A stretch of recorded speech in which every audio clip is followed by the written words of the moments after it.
welcome to Dreamland, a program dedicated to an examination of areas in the human experience not easily nor neatly put in a box. Things seen at the edge of vision, awakening a part of the mind as yet not mapped, and yet things every bit as real as the air we breathe but don't see. This is Dreamland. It certainly is. Hi, everybody. It's Sunday evening, means another Dreamland. This will be a good one. My guest is Michael Paul Lindeman, head of the 2020 group, who looks to the future based on present trends. In other words, based on what's happening right now, what's going to happen then. And he'll be along in short order.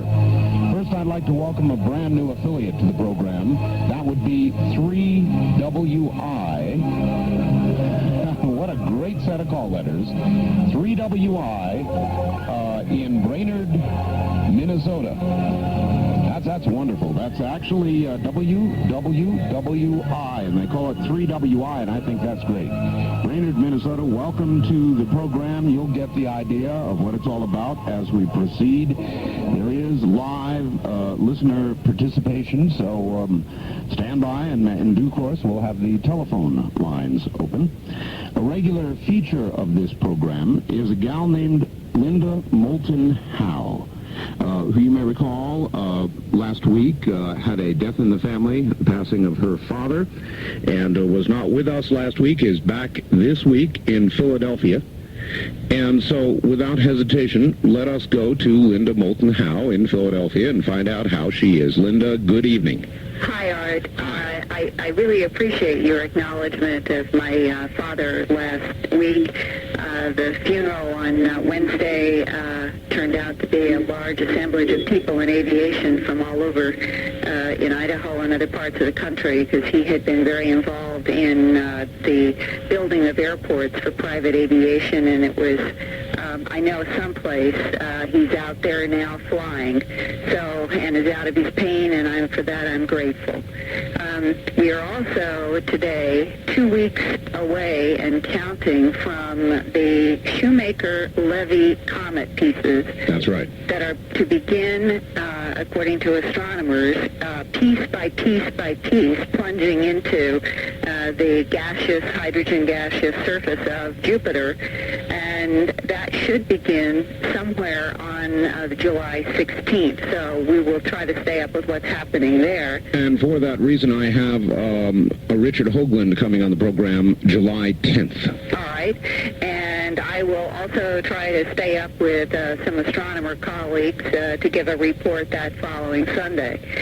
And 2 weeks ago, on June 21st, Dennis Claiborne in Garnett, Kansas, found his second mutilation since August on a farm in Garnett, Kansas, about 60 miles outside of Kansas City, Missouri, where the two cities are across the river.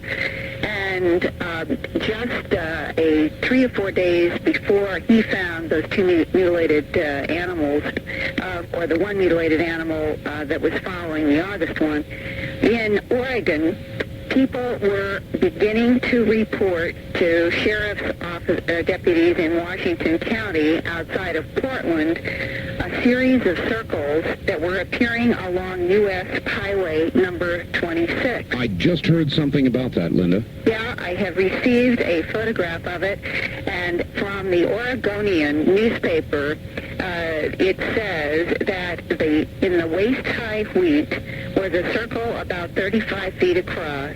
It was ringed by a second circle of completely untouched wheat that was standing, and that was surrounded by a ring. And when you look at the picture, it is a flattened circle that is about 35 feet across, surrounded by a larger ring. And then in 4 different compass points, northeast, southwest, are 4 smaller circles placed at those compass points outside of the circle in the ring. And they were placed on the north side of a hill just high enough to be seen from Highway US 26. And there was a point where the Washington County Sheriff's deputies were having quite a challenge trying to control traffic, because literally hundreds of people were stopping with camcorders and cameras to take pictures of this formation, and there was one man, Chris Ullman. He said, how did they get the circle so precise in the dark? It would seem like you would need a light source.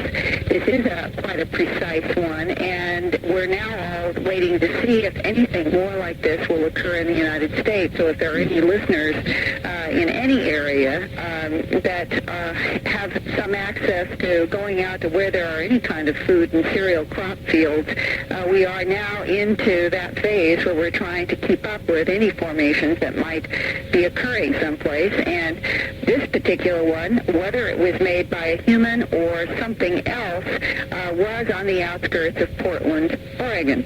Linda, what would you recommend to people? Because a lot of times when these crop circles form, there's just not enough time to get to it for scientific investigation, and before people like you do, the fields are trumped by, busy bees, rubberneckers, and people who want to see, and it all gets fouled up. Right.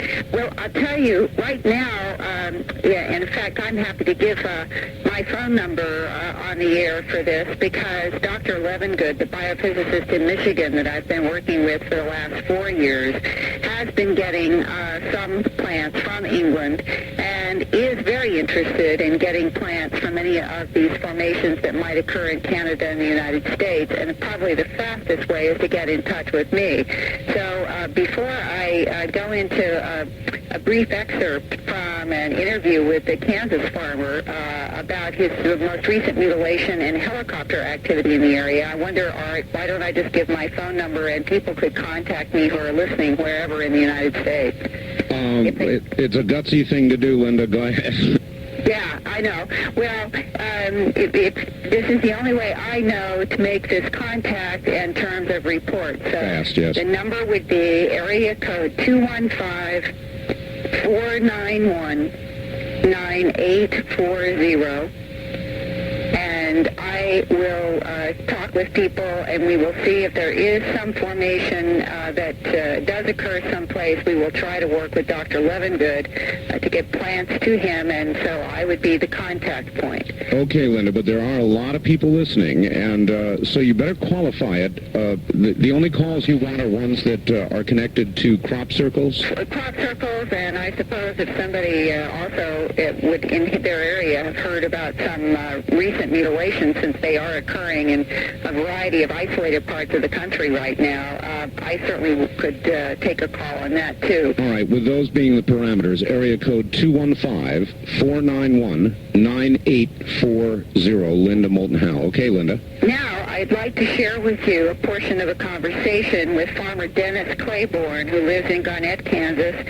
He found one of his cows mutilated with the classic bloodless excisions of ear, eye, tongue, genitals, and rectum. The first was August 31st. The second was a young heifer, a little over a year old, found on June 21st in his farm in Garnett, Kansas.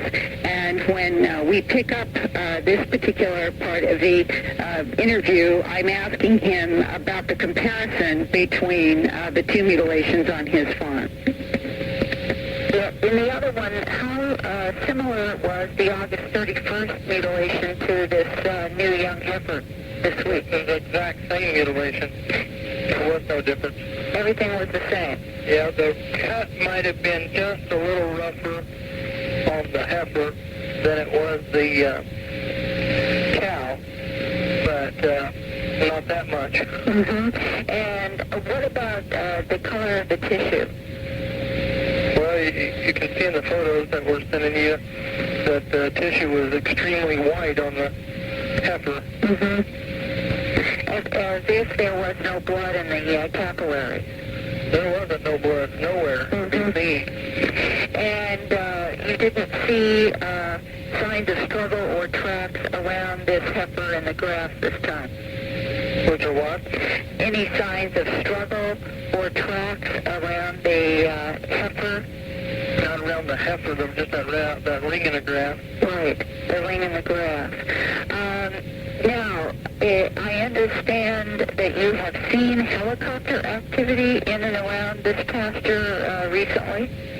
Yeah, about 2-3 months ago, or something like that, a couple months ago, I called the sheriff's department in in the other county right across, we're right on the county line, and asked if they had anything on a helicopter going down, and they said not at their knowledge at that time. They didn't know anything about it.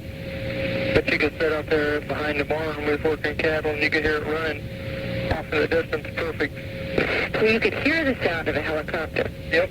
But you didn't see it? Never did see it. And did you ever hear the sound of a helicopter at night? This was at night. It was at night? Yeah, every time we've heard it, it's been at night. And no running lights, no beams? Nope. And that, of course, has been one of the constant themes for the last 30 years of people hearing the sound of a helicopter in a pasture area and not seeing anything, or seeing what looked like a beam of light coming out of what people describe as looking like a helicopter, but in those cases they often are silent. And that ring that he referred to around this most recent mutilation, I've seen the photos now, and where the animal was found, it was more like a half circle of trampled, the grass, the pasture grass was, I don't even know if you could say trampled, but certainly laid down, not in the precise way of a crop circle, certainly, but it is unusual that there is this sort of half circle of trampled grass around this mutilated heifer. I must tell you, Linda, this phenomenon is driving me nuts. And now we have the addition of the helicopters. Right. And, you know, you have to ask this question. Helicopters would at least lead one toward government involvement, or the question of government involvement.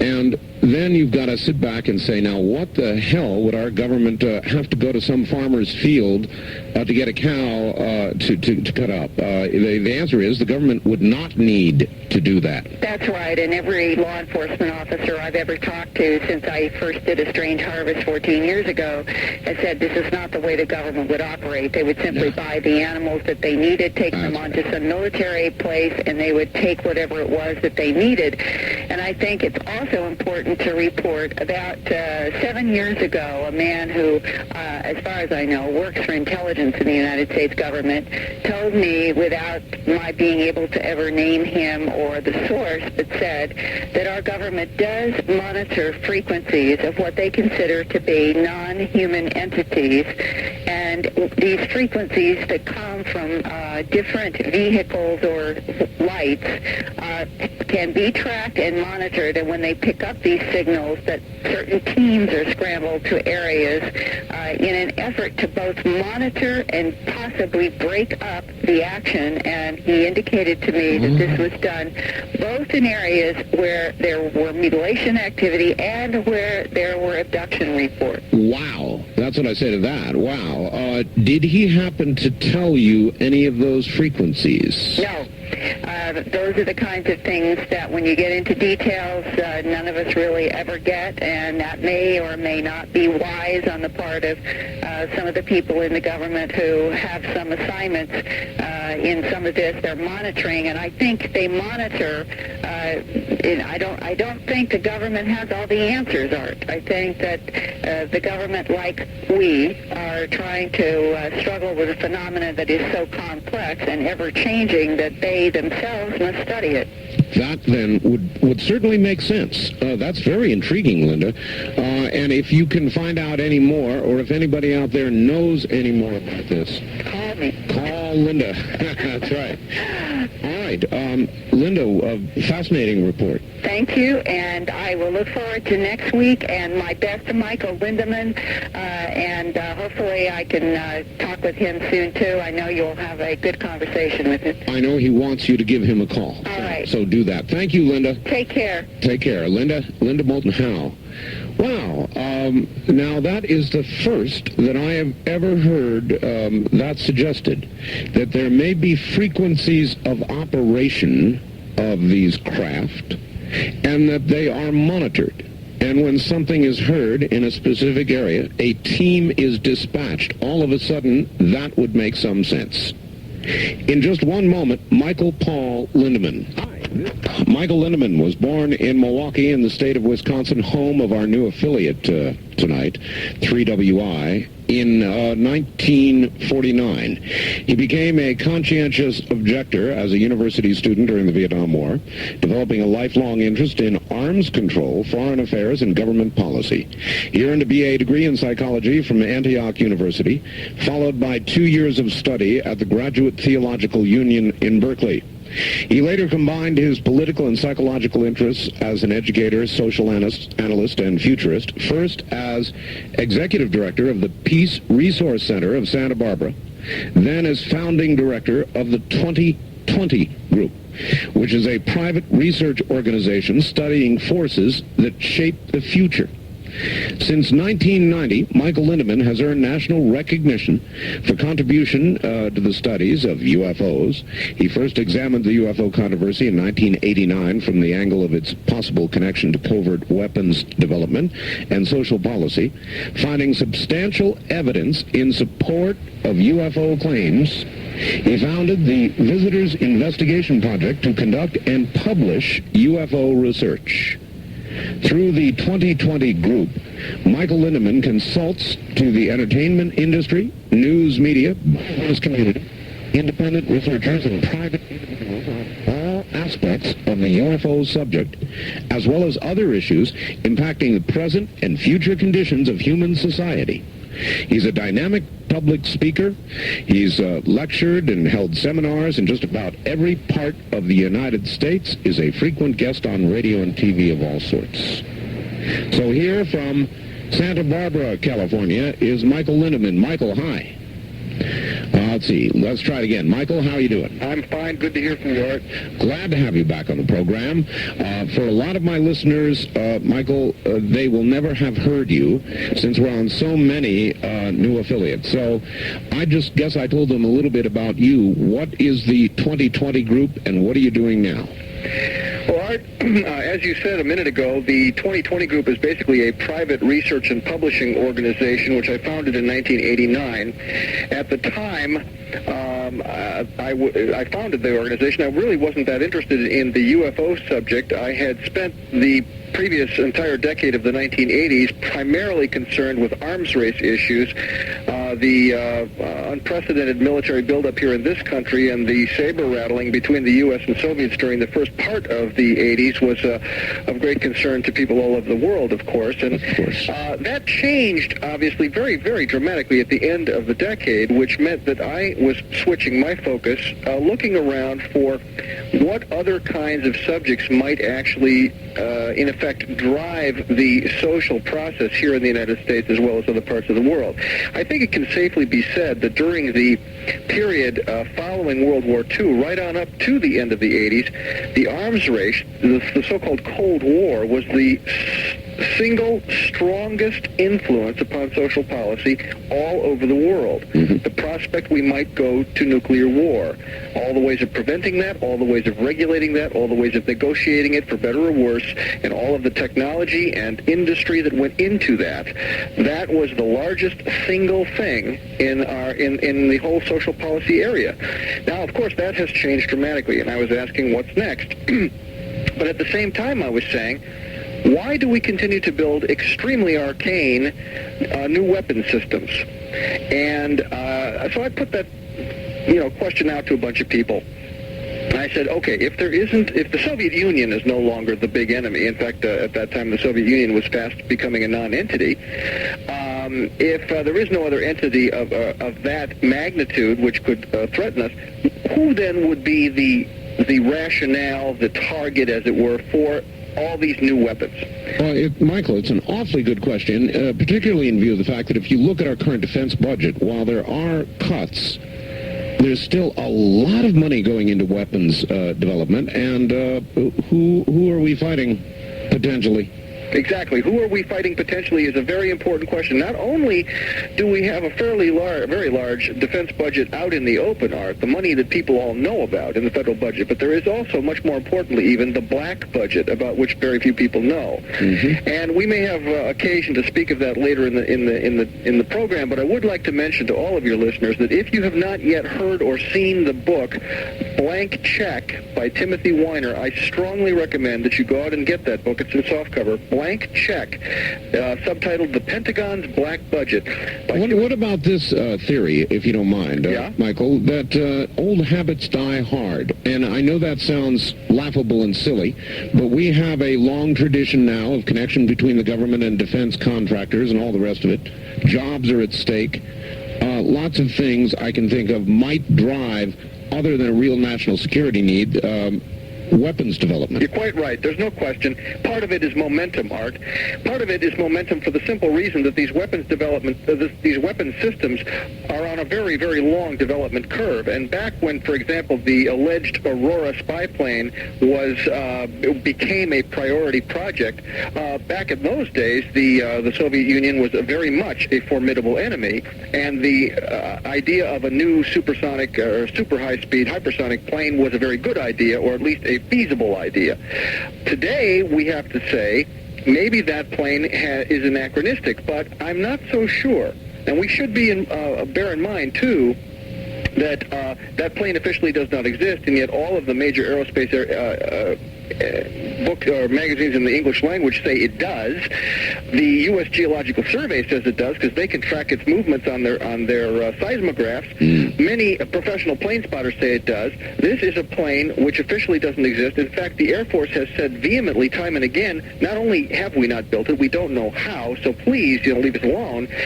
Only a few weeks ago, CIA Director Woolsey said at a university in Kansas, asked by someone in the audience, what about the Aurora? He said, not only does nothing called the Aurora exist, nothing like that in concept exists. All right, well, listen, we've got to hold it right there, Michael. Okay. We're at the bottom of the hour. Sit tight for about 4 minutes. We'll be right back to you. This is Dreamland on the CBC Network. You are listening. Take a listen. You'll get an earful.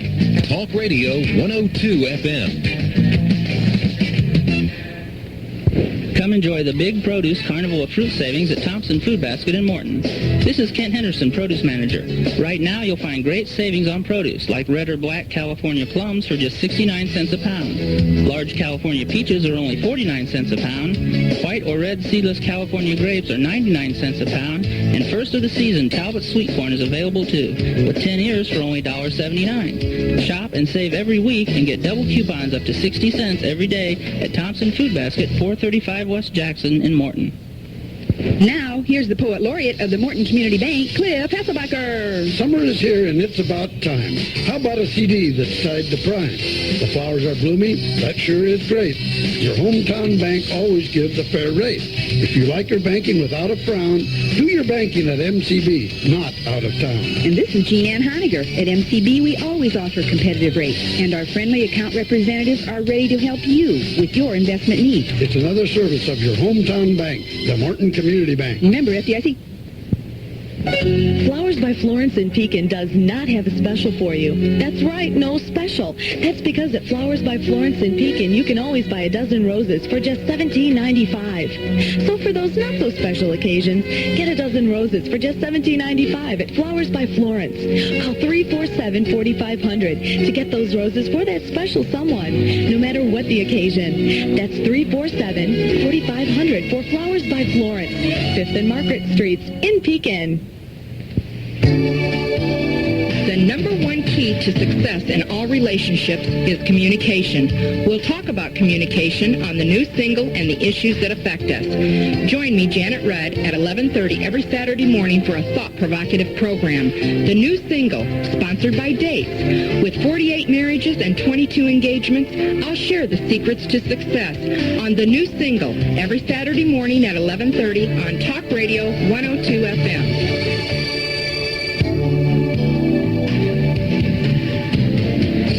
Every weekend into Talk Radio Weekend. Keep it on Talk Radio 102. Every Saturday afternoon, be here for the Pet Patrol with Dr. Art Herm from the Morton Animal Hospital. Whether it's a seasonal pet problem, nutrition, pet care, whatever, you can bet you'll hear about it on the Pet Patrol every Saturday afternoon starting at noon here on Talk Radio 102 FM. Did you know that babies need most of their shots by the time they are 2 years old? Without a full series of shots, babies are vulnerable to one or more dangerous diseases. If you don't have a doctor, call this toll-free hotline number. Sponsored by the U.S. Centers for Disease Control and Prevention for the nearest address for shots. The number is 1-800-232-2522. That's 1-800-232-2522. A public service message from the U.S. Department of Health and Human Services, the Ad Council, and Talk Radio 102 FM. It's Talk Radio 102 Central Illinois Spotlight. A look ahead at upcoming not-for-profit organization events or programs and services of community interest.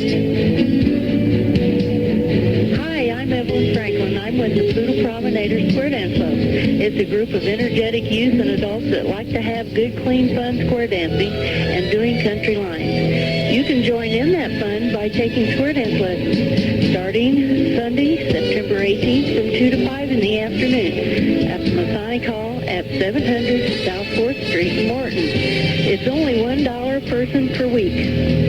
The instructor is Novice Franklin. For more information, call Talk Radio 102 or the instructor at 266-9870.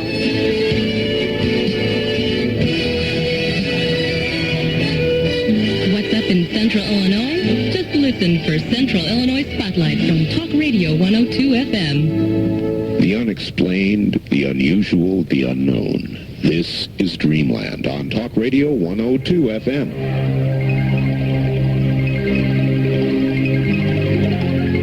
From the Kingdom of Nye, you're hearing Dreamland with Art Bell.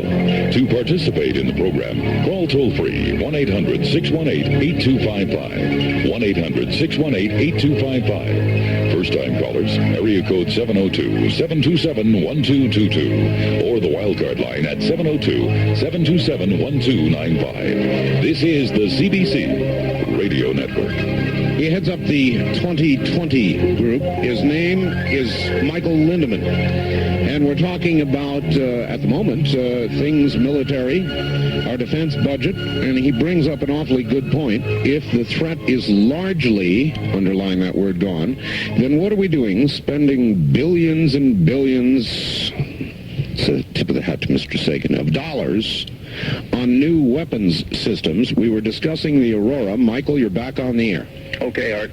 Just complete that thought real quick. Yes, but the bottom line is that the CIA director says categorically it doesn't exist. Everybody else who knows anything says categorically that it does exist. That is to say, in the civilian sector, the military says flatly it doesn't exist.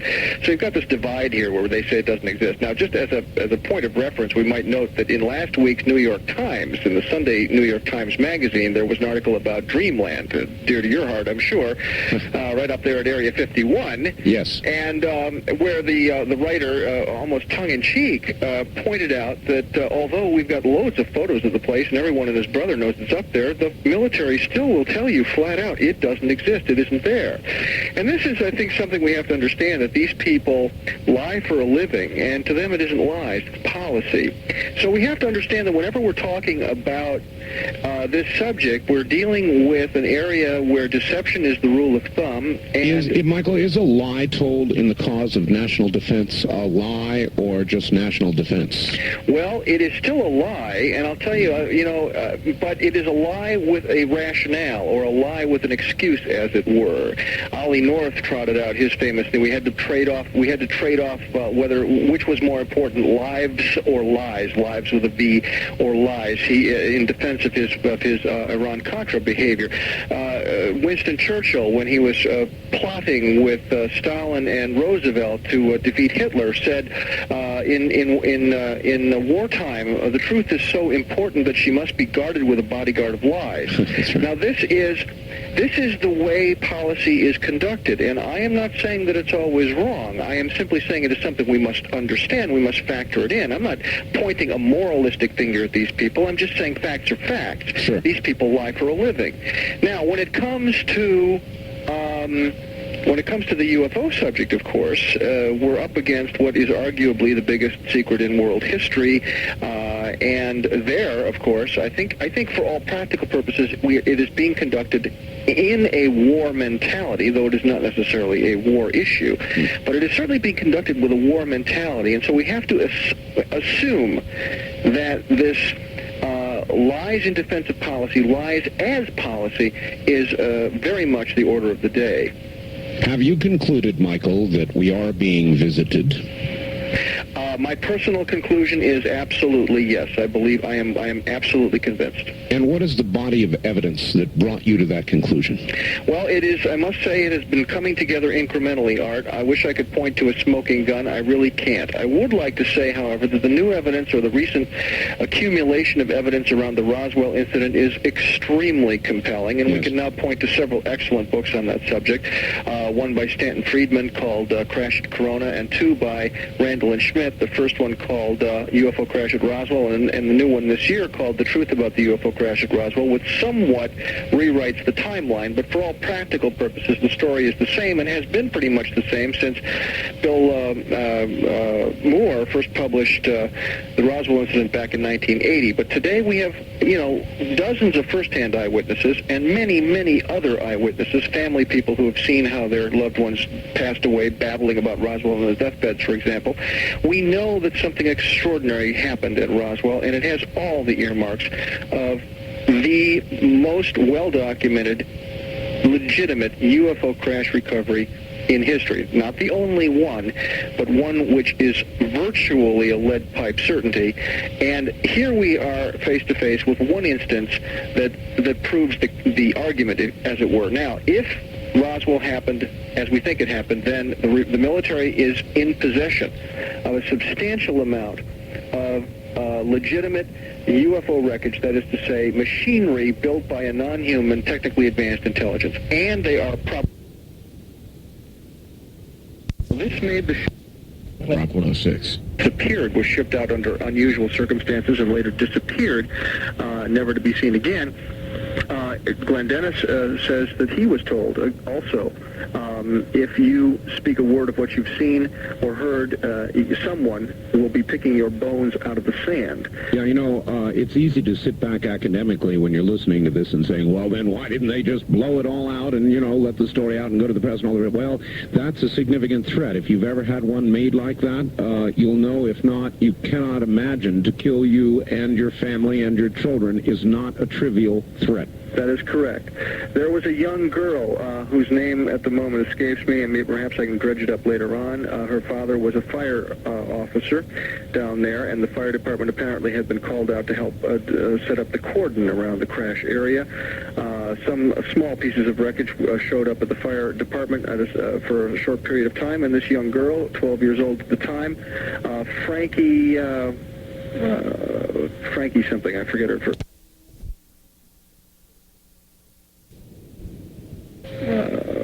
Frankie something, I forget her last name. It says today, she has recently been interviewed, that she was told, she was approached by military officers, and she, again, a 12-year-old child, no concept of secrecy, no idea what's going on, but she had seen a small piece of wreckage which behaved oddly. When it was bent, it came back into its original shape without any creases. She found that fascinating. But she said that they said to her, you have never seen anything, you don't know anything. And she said, well, but I saw this thing. And they said, no, you didn't see that. She said, yes, I did. They said, you don't understand. We can take you out in the desert and you'll never be seen again. Now, this was a 12-year-old child, for crying out loud. So what we're seeing here is that this has been treated as an issue of espionage, as an issue where there are no rules except the rule of expediency, the rule of get the job done, whatever it takes. And I think we can say, in all honesty, whether we justify it or not, we have here cases of domestic terror, which was justified in the national interest. People have been told, shut up or die. And that tells us something about the seriousness of this issue. You wonder how they allow people like me on the air. Well, you wonder how I ask the same question about myself, and I'll tell you why, Art. The fact is that you have not broken any oaths. You, as far as I know anyway, have not seen anything with your own eyes. You are, as it were, a peddler of tall tales. And in a certain sense, so am I. Now, please don't take that wrong. I think what you're doing is extremely important. I think it may help break the logjam. Maybe they look at me and say, well, there's a guy helping to muddy the waters. There's a guy with a million stories on the radio, and people to sit back and say, oh, yeah, right. Exactly, and there's a purpose to that. Now, I will throw out the proposition, which I'm sure we will be able to explore this evening further, and that is that we are being desensitized. That there has been a strategy of what I call containment for going on now 47 years, in which the principal priority was, at all costs, keep the secret. What we see now, though, is that the containment is disintegrating. People are telling their stories on deathbeds. Deathbed testimony has a certain persuasiveness to it. Yes. We have dozens and dozens of witnesses who say, I refuse any longer. I have always kept my vows, my security vows, and considered them very important. But now we have people saying, I'm sorry, this is more important. Yes. So dang those vows, I'm going to talk. We have, of course, hundreds of people saying that they are having these experiences, face-to-face experiences. We have, as Linda so eloquently reports week after week, we have these extraordinary mutilations, and I, for one, second Linda 100% when she says that when you add up the evidence and ask who could possibly be doing this, it boils down to it looks an awful lot like it must be aliens. Maybe we can get back to that. But the point here is... Let me just stop you long enough to say, did you, her report tonight was particularly interesting. I could never make the connection with the helicopters because that would mean government. But her little story about frequencies monitored and units dispatched in areas of activity, all of a sudden that made some sense, Michael. Yes, I agree. The black helicopters, or the incidence of unmarked helicopters around the mutilation events, has always been one of the big puzzles. And I think it still is, but I think Linda's on the right track. Because it seems to me that it is extremely improbable that we, that is to say our military, or our people, whoever they are conducting the mutilations per se. And yet I am quite sure they must be extremely interested, perhaps even deeply concerned about this, and yes, they would be monitoring this. Yes. Now, there should be. If we understand anything at all about alien propulsion, it seems to me that one thing that we're aware of is that there are very, very strong and probably characteristic microwave signatures associated with low-level UFO activity. We have lots of evidence that that's the case.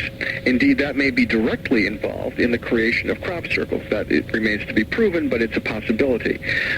In the case of the mutilations, if indeed a UFO must come close to the ground for a period of time in order that this event be perpetrated, as it were, it is possible that that very peculiar and powerful microwave signature would be traceable. And indeed, since we know that these events occur in concentrations, and quite often for reasons unknown, near major military bases. For example, the wave of things that have happened in northern Alabama happens to be rather close to the Huntsville area, which is an absolute military hotbed, of course, a major center for NASA as well.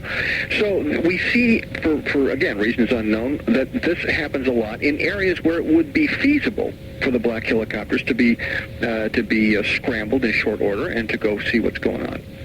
Wow.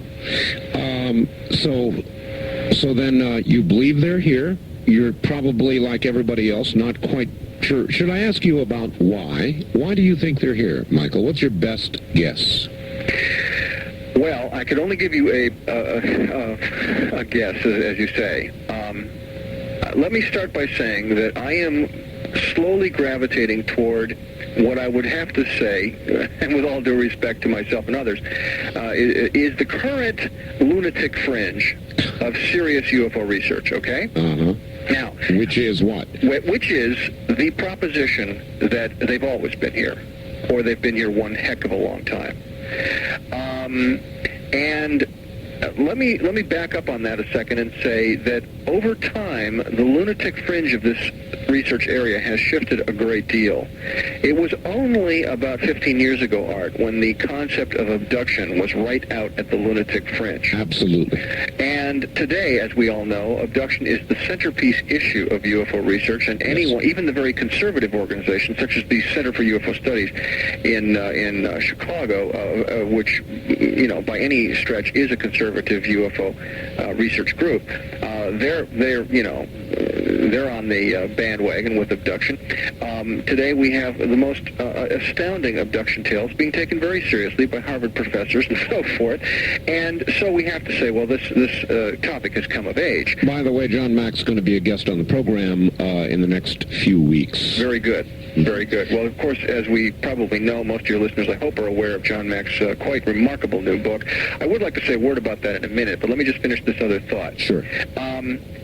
We've seen that line, the lunatic fringe line, as it were, shift over time. Now, way back in the 60s, a guy named Erich von Däniken said, you know, he thinks that the so-called ancient astronauts have been here forever and maybe left traces of their passing, you know, centuries or millennia ago. And in a certain sense, von Däniken was his own biggest problem because his research was sloppy. He made lots of mistakes in his basic statements and so forth. But it's quite possible that he was on to something very, very important. And in the meantime, we've seen better scholarship out of people like Zecharia Sitchin. And we are finding that one of the most prominent themes among abductees today is this theme. They are being told time and time again, instructed about the ancient history of the world and how it is that we have had this long-running relationship with these others. Now, we should say, too, that these others do not appear to be a single group. There seem to have been, this may have been a crossroads, you know, for this part of the galaxy, for all we know. We hear stories to the effect that this is a fascinating planet because it is replete with so many different life forms that it's somewhat of an anomaly in that respect. Well, I don't know if any of that is true. It's an interesting idea. The fact is, however, that there are all over the world incidences of what we call out-of-place artifacts, and also out-of-place knowledge. For example, why is it that the Sumerians 5,000 or 6,000 years ago knew the precise dimensions and structure of the solar system?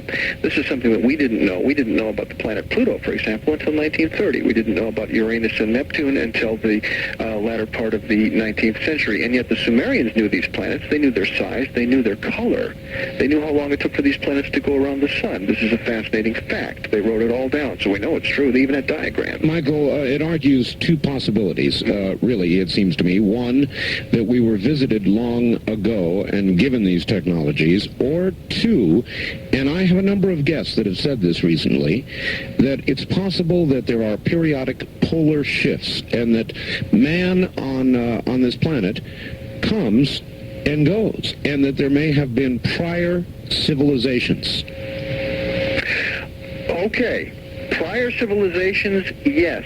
Even possibly prior periods of exceedingly high technology. Indeed, the new information about the Sphinx is most provocative in that regard. Are you familiar with the latest information concerning the possible age of the Sphinx? Please tell me. Well, a man named John Anthony West a couple of years ago noted something most peculiar about the Sphinx. He was looking at photographs of the Sphinx, and he said, by golly, this thing was eroded with water, not wind. Now, this makes it an anomaly in the whole area. All the other structures around there, the giant pyramids of Giza and so forth, are all very clearly wind eroded, but water erosion looks very, very different. And there's simply no doubt at all, from the standpoint of a geologist, that the Sphinx is eroded with water, the back part of it. So the question is, how is it possible that the Sphinx could have been eroded with water? When did it rain in Egypt? And the bottom line there is it didn't rain. It hasn't rained any significant amount in Egypt for 10,000 years. Now, this, of course, raises a firestorm with Egyptologists because they have nailed down the age of the Sphinx, who built it, what it's for, and all of that. But nonetheless, the geologists have come on board like gangbusters because John Anthony West, who's no geologist at all, enlisted the aid of some geologists from various universities in the East in the East Coast, and they went out there very grudgingly at first, but they had a look and they said, by golly, this guy is absolutely right. This bloody monument is eroded with water, and it's very apparent. It's not an ambiguous matter. So now every geologist that has a look at it just, drops his jaw to the floor and says, this is the most fantastic thing we've ever seen. Bottom line, what does it mean?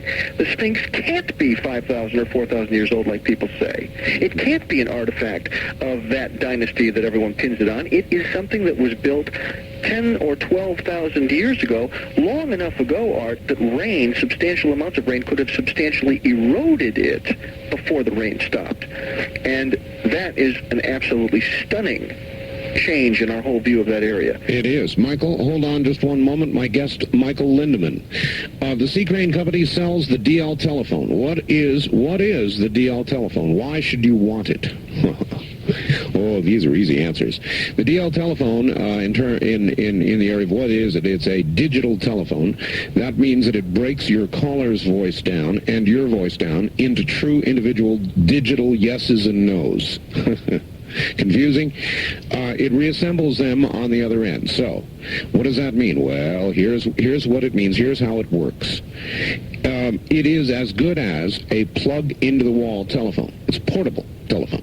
Operates on 900 megahertz, up above the cellular area. It is so clear that you will not be able to detect any difference between it and a telephone you plug into the wall. No difference in terms of either the caller's voice or yours going back. Can you imagine that? Can you believe it? Believe it. It's true. I have a couple of them, as a matter of fact. I love this telephone. What else does it do? It gives you complete privacy. Because it is digital, nobody can monitor it on a scanner. Nobody. Matter of fact, it doesn't even have the clipper chip in it yet. It's complete privacy. 3. My telephone will go 3/4 of a mile. I can go to neighbors' homes and all the rest of it. I've got good geography here for that, I'll grant you. And if you have a lot of buildings, it may lessen somewhat. But almost everybody I've talked to gets right on up to a half mile or better. Imagine that. So you can take it to neighbors' homes, that sort of thing. It's got all the features you would expect and demand of a portable telephone. The redials, the flashes, the holds, all the rest of that sort of thing. In fact, the DX model even has a very, very effective intercom in it. Now, the DL telephone is $199.95. And there are only a few more in stock, so get on the telephone Tuesday morning. Not Monday, because they're closed Monday, but Tuesday morning with the Sea Crane Company at 1-800-522-8863. Then, by the way, when you get it, take your old telephone and throw it as far as you can throw it. No interference from others using it also, by the way. That number again to order, 1-800-522-8863. Back to Michael Lindeman. Michael. Yes, sir. So then what do you think is the most likely, that we were visited, or that there was another civilization, or there have been many civilizations, or that there has simply been a rise and a decline back to the cave days, or what do you think happened? What I think, first of all, Art, is that we currently live in an extremely narrow worldview about our history, about our past. We have some giant surprises ahead of us in terms of understanding our past. Probably high civilization goes back a lot further than we think in certain places. But even so, it would appear that these high civilizations arose rather inexplicably, at least according to our current understanding of how civilizations arise and how they flourish and how they pass their knowledge to succeeding civilizations. I am currently of the opinion, and am desperately groping for data, I might add, that probably there have been infusions of information from off-world sources or from sources that we would not call human.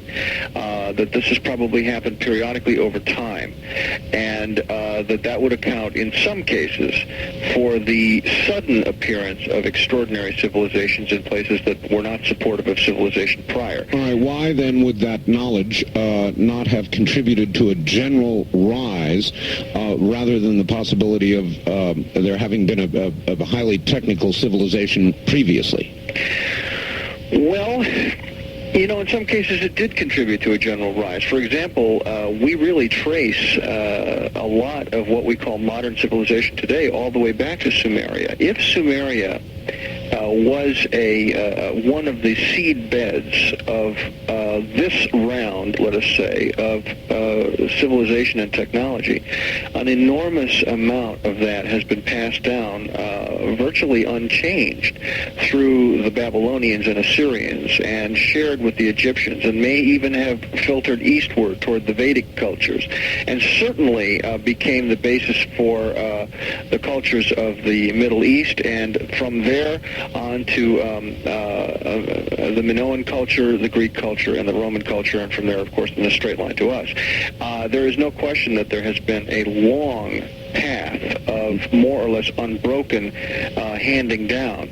But the question is, where in, the devil did the Sumerians get their fantastic knowledge of astronomy, of agriculture, including irrigation, their codes of law, their codes of philosophy, their codes of their currency? All right, Michael, we've got to hold it there. We're at the top of the hour. Relax for about 6 minutes. We'll be right back to you. This is CBC.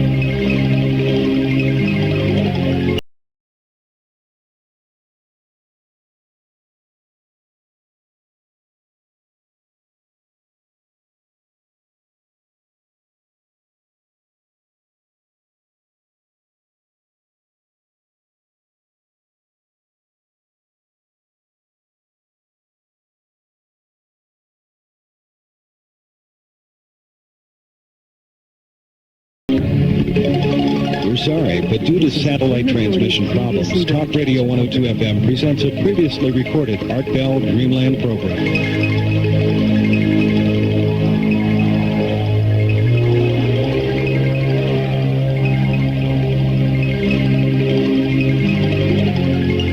Kingdom of Nye. We continue with your calls on Dreamland with Art Bell.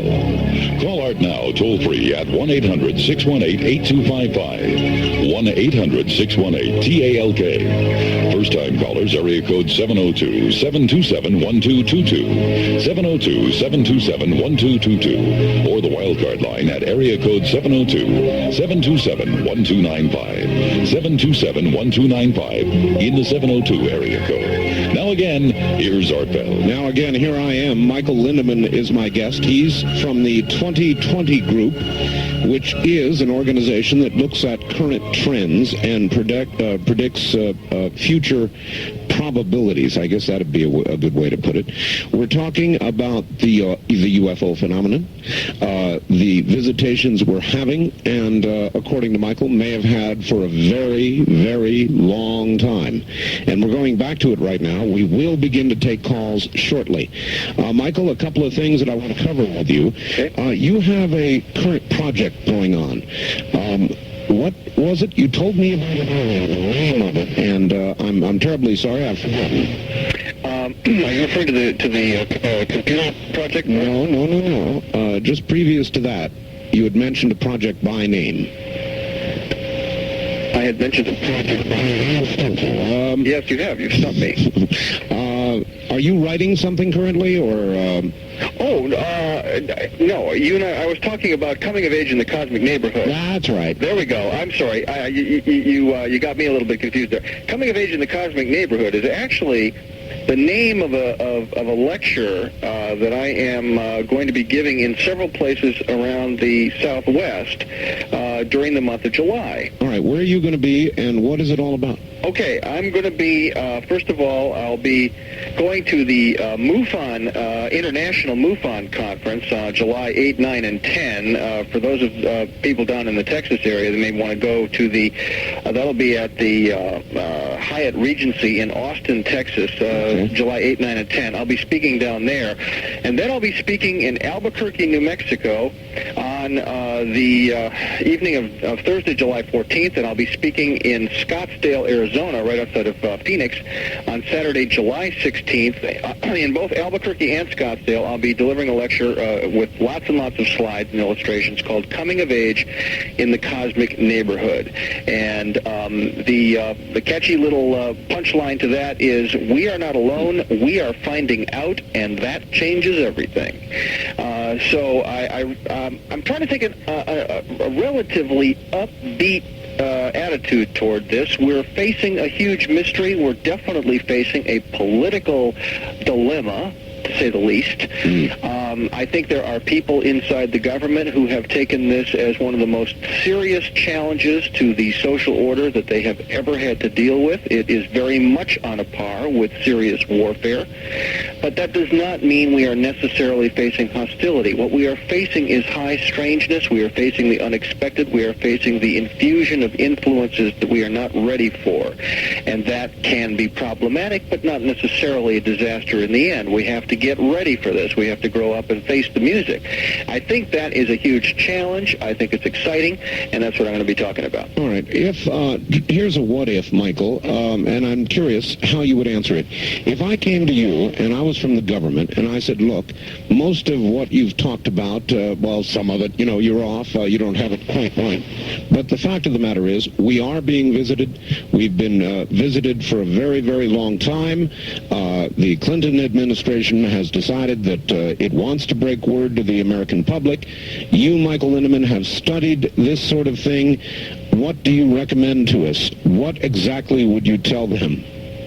I would tell them a couple of things. First of all, I would say that the process of desensitization is probably a sound political strategy, and I do believe that they're pursuing that. I don't believe that was a Clinton strategy. I believe it's been in place for several administrations at least.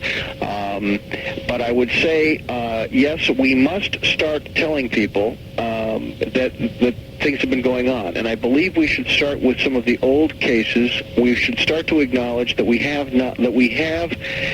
solid information showing the fact that we have been visited.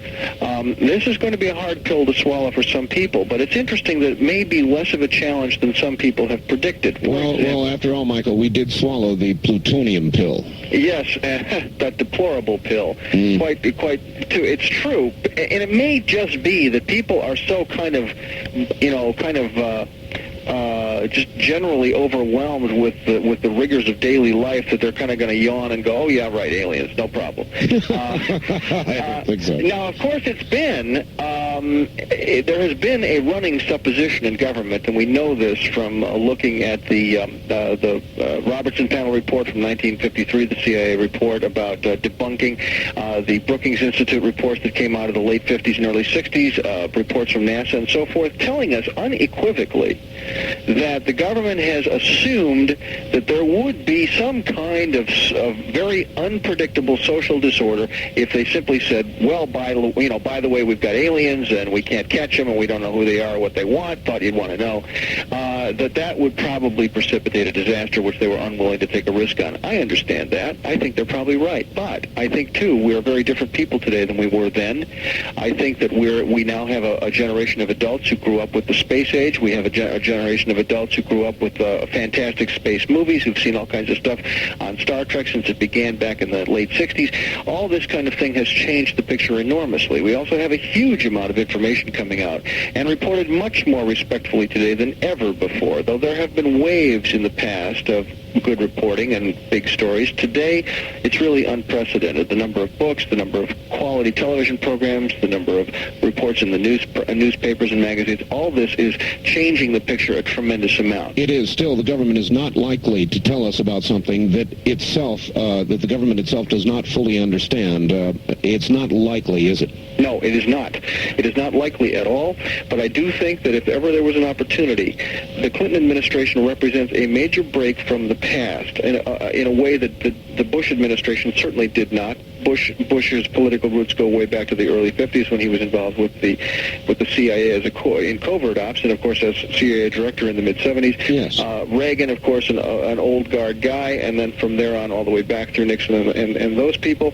Really, the last time we had a chance like this was the Jimmy Carter administration, and of course Jimmy Carter said in 1976 that he would tell everything, and so we find out there. That was a campaign promise. We find out there that when he got into office, something dissuaded him because he made it very plain in his campaign talks that he would tell. Why? Because he'd had a sighting and he believes in UFOs. So that changed when he got into office, and we have reason to believe that he, like other presidents, was briefed and told, I'm sorry, Mr. President, you really don't understand the nature of the situation. It's well under control, but you're not in charge of this one, sir. You'll just have to go with the program. And I really think that that is the way it has been. But now, in a way that we haven't seen before, I do believe that the Clinton administration is positioned it could take this on because in a very real sense it had nothing to do with it. These people are a new breed, and they can say, look, we didn't make this problem, and we want to handle it differently than it's been handled before because we think the American people deserve the truth, and we think the American people can rise to the occasion. And indeed, the other side of the coin is that millions of Americans know this is real because it's disrupting their lives, because they are having the experiences, and they know they're being lied to by the officials because they have grays in their living room and their bedroom, for crying out loud. They are worried about why their kids are getting abducted, and they want the government to say something. These people aren't going to be surprised. They're going to be relieved that someone's finally telling them the truth. So I think we're in a very interesting time, a very pregnant time. It is still politically risky, but it is not impossible to start talking about this, and I hope we do. When do you think we might give birth? Oh, well, Art, as you've already said, and I must agree with you, sad as it is, I don't believe that we're going to see the political guts out of this administration. I think this administration's got a lot of problems, very, bottom line issues like Whitewater, really big, important stuff. Yeah. And Paula, what's her name? Paula Jones. Paula Jones, yeah. I mean, really important issues that are clearly of world-shaking magnitude. These things are going to dissuade the president, I think, from having the political guts to do anything of the kind we're talking about, but that doesn't make it impossible, and I think there are other ways to go about it. Well, I don't know, Michael. On the other hand, I could imagine he would look at it this way. Fed up with Whitewater and Paula Jones, an announcement about aliens would tend to sort of make everything else pale into insignificance? You may be right. That's an interesting strategy. Now, here's something happening. Last time I was on your show, I made mention of the fact that there's this thing called the Roswell Declaration.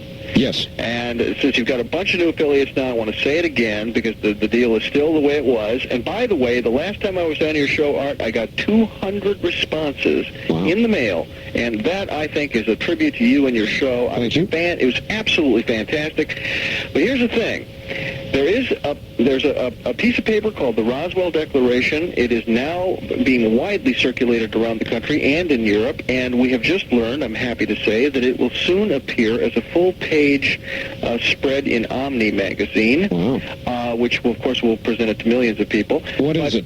The Roswell Declaration is basically a plea to the Clinton administration to release information about some of the great classic UFO cases, principally Roswell, but also some of the other cases, to declassify certain information that would be in the public interest to come clean on this information and let people know what really happened. How do people get a copy of it? All they have to do is send me a self-addressed stamped envelope. Send it to Michael Lindeman at 3463 State Street, Box 264, Santa Barbara, California, 93105. I'll give that address again in a minute, but if you'll just send me a self-addressed stamped envelope, I will send back to you immediately the Roswell Declaration. It's self-explanatory. Read it, sign it, maybe make copies of it first for your friends, and send it in to the address that is listed on the Declaration, and you will be joining tens of thousands of people, all of this being collected now. And after Omni presents it, and after it's presented in a few other major news venues, it will all then be collated and sent as a single huge petition to the administration. It will be sent to the president. Yeah, okay. Who's doing this, Michael? Who's behind it? Well, it began with the initiative of a single individual named Kent Jeffrey, and this man really deserves a huge round of applause because he took this on by himself. He wrote the declaration by himself with the help of other people, but including the Mutual UFO Network, the Center for UFO Studies, and the Fund for UFO Research. They are now all co-signers of the declaration. This is really a good idea. Now, give the address again, please. Please send a self-addressed stamped envelope to Michael Lindeman at 3463 State Street, Box 264, Santa Barbara, California, 93105. And I will send you a declaration in the same day's mail. All right, and when they're done with it, where do they send it? Do they send it back to you? No, there is an address listed. In fact, they can send it either to the Mutual UFO Network or to the Center for UFO Studies. Those addresses are listed on the declaration. Well, you know what, Michael? It just might be true that if enough of these were signed and sent in, and it were actually in the hundreds of thousands or hopefully millions, that this administration might take note and actually use it as a reason to make an announcement. It is possible, and it's very timely, too, that there's going to be an absolutely first-rate movie about Roswell on the Showtime network on Sunday, July 31st. Now, I'm sad to say that may cut a little bit into your audience, Art, because it's going to be broadcast, I think, during your show. That figures. But I would like to say, not wanting to take one listener away from your show, this is a program. If you're going to be listening to Art Bell that night, then by golly, have your VCR running and get this thing on tape and watch it, because I have seen it. I have already seen an advanced copy of it, and I can tell you this is one fine movie, and it is a you might say it's a fictionalized docudrama. What is the name of it? It's called Roswell. Roswell. And it tells the story, and it is gripping. It has some name stars. Kyle MacLachlan is in the role of Jesse Marcel, the intelligence officer out of Roswell who first broke the story in 1977.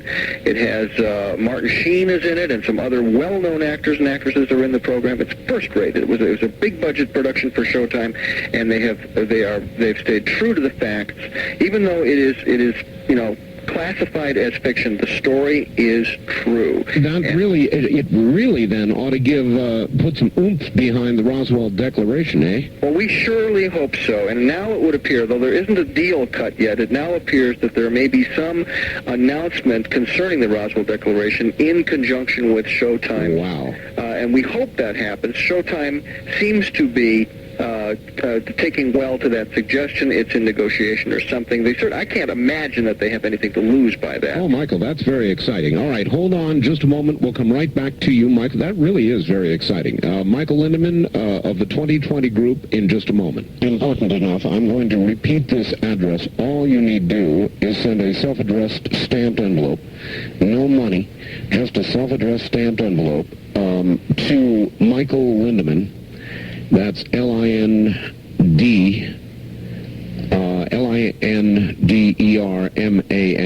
Boy, I hope are there two N's in that? It's Lindemann. There's no R in there. Oh, thank you. Lindemann. Okay. But anything close will do. And it's 3463 State Street, Box 264, Santa Barbara, California, right? And the zip code? 93105. 93105. I'm getting all this because I know they'll ask for it. All right. Michael, I would like to begin to take a few telephone calls. Are you up for it? You bet.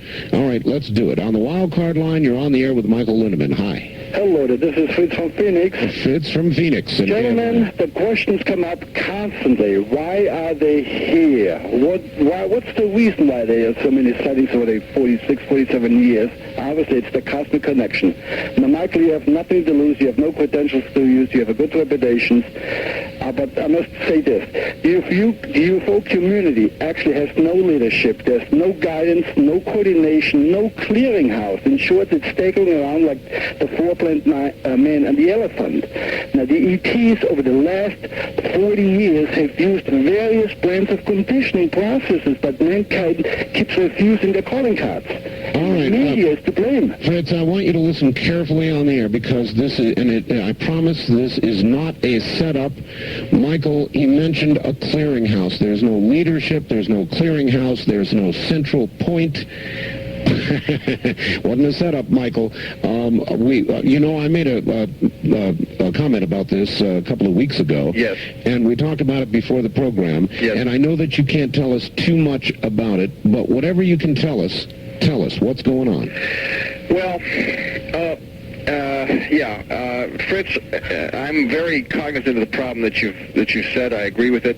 I and a number of other key people in the field, in fact, people who are really quite senior to myself in terms of their contributions to UFO research, are currently in discussion about establishing some kind of an ongoing forum on a major online computer carrier that would allow people who are online, people who have computers, to participate in an ongoing way with high-level, high-quality discussions with top researchers, and those researchers would be able to discuss amongst themselves in forums which can be broadcast publicly over the network, over the computer network, and then rebroadcast again in print or in other forms of secondary broadcast formats.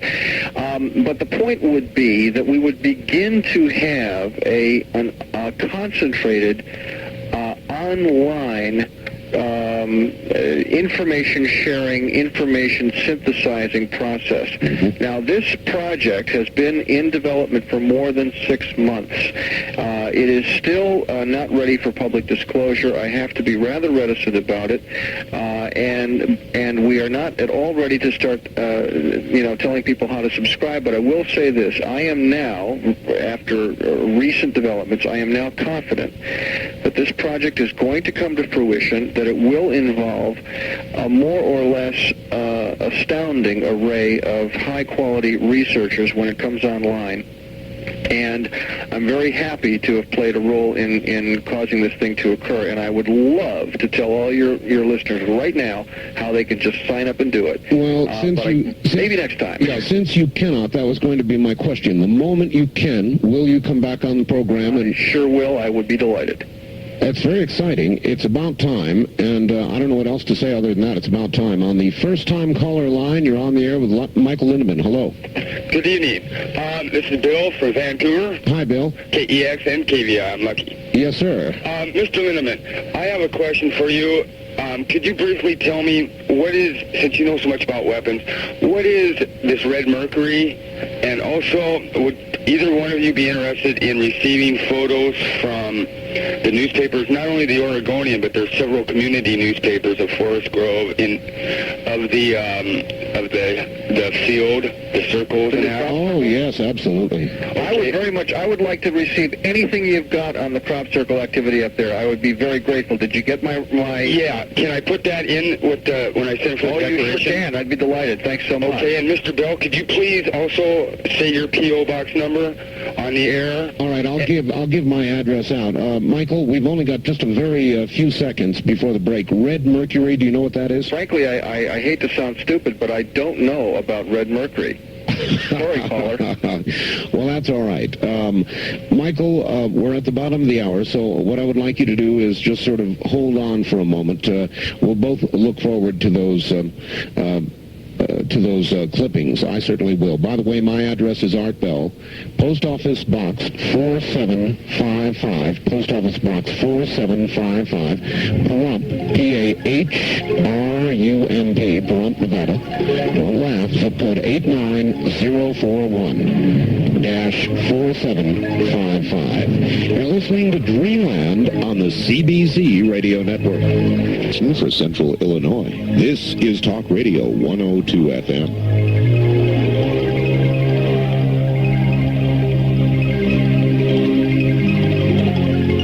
From the Kingdom of Nye, we continue with your calls on Dreamland with Art Bell.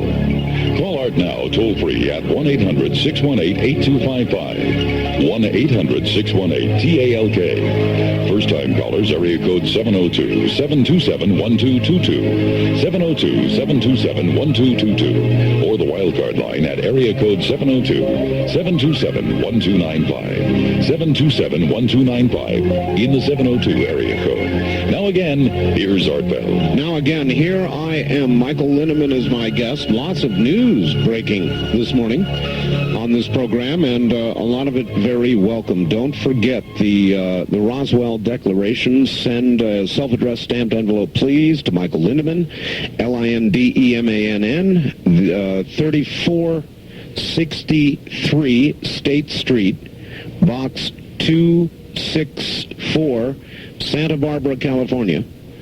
Zip code 93105, 93105. And back now to Michael Lindeman and your calls. Michael, are you there? Yes, I am. All right.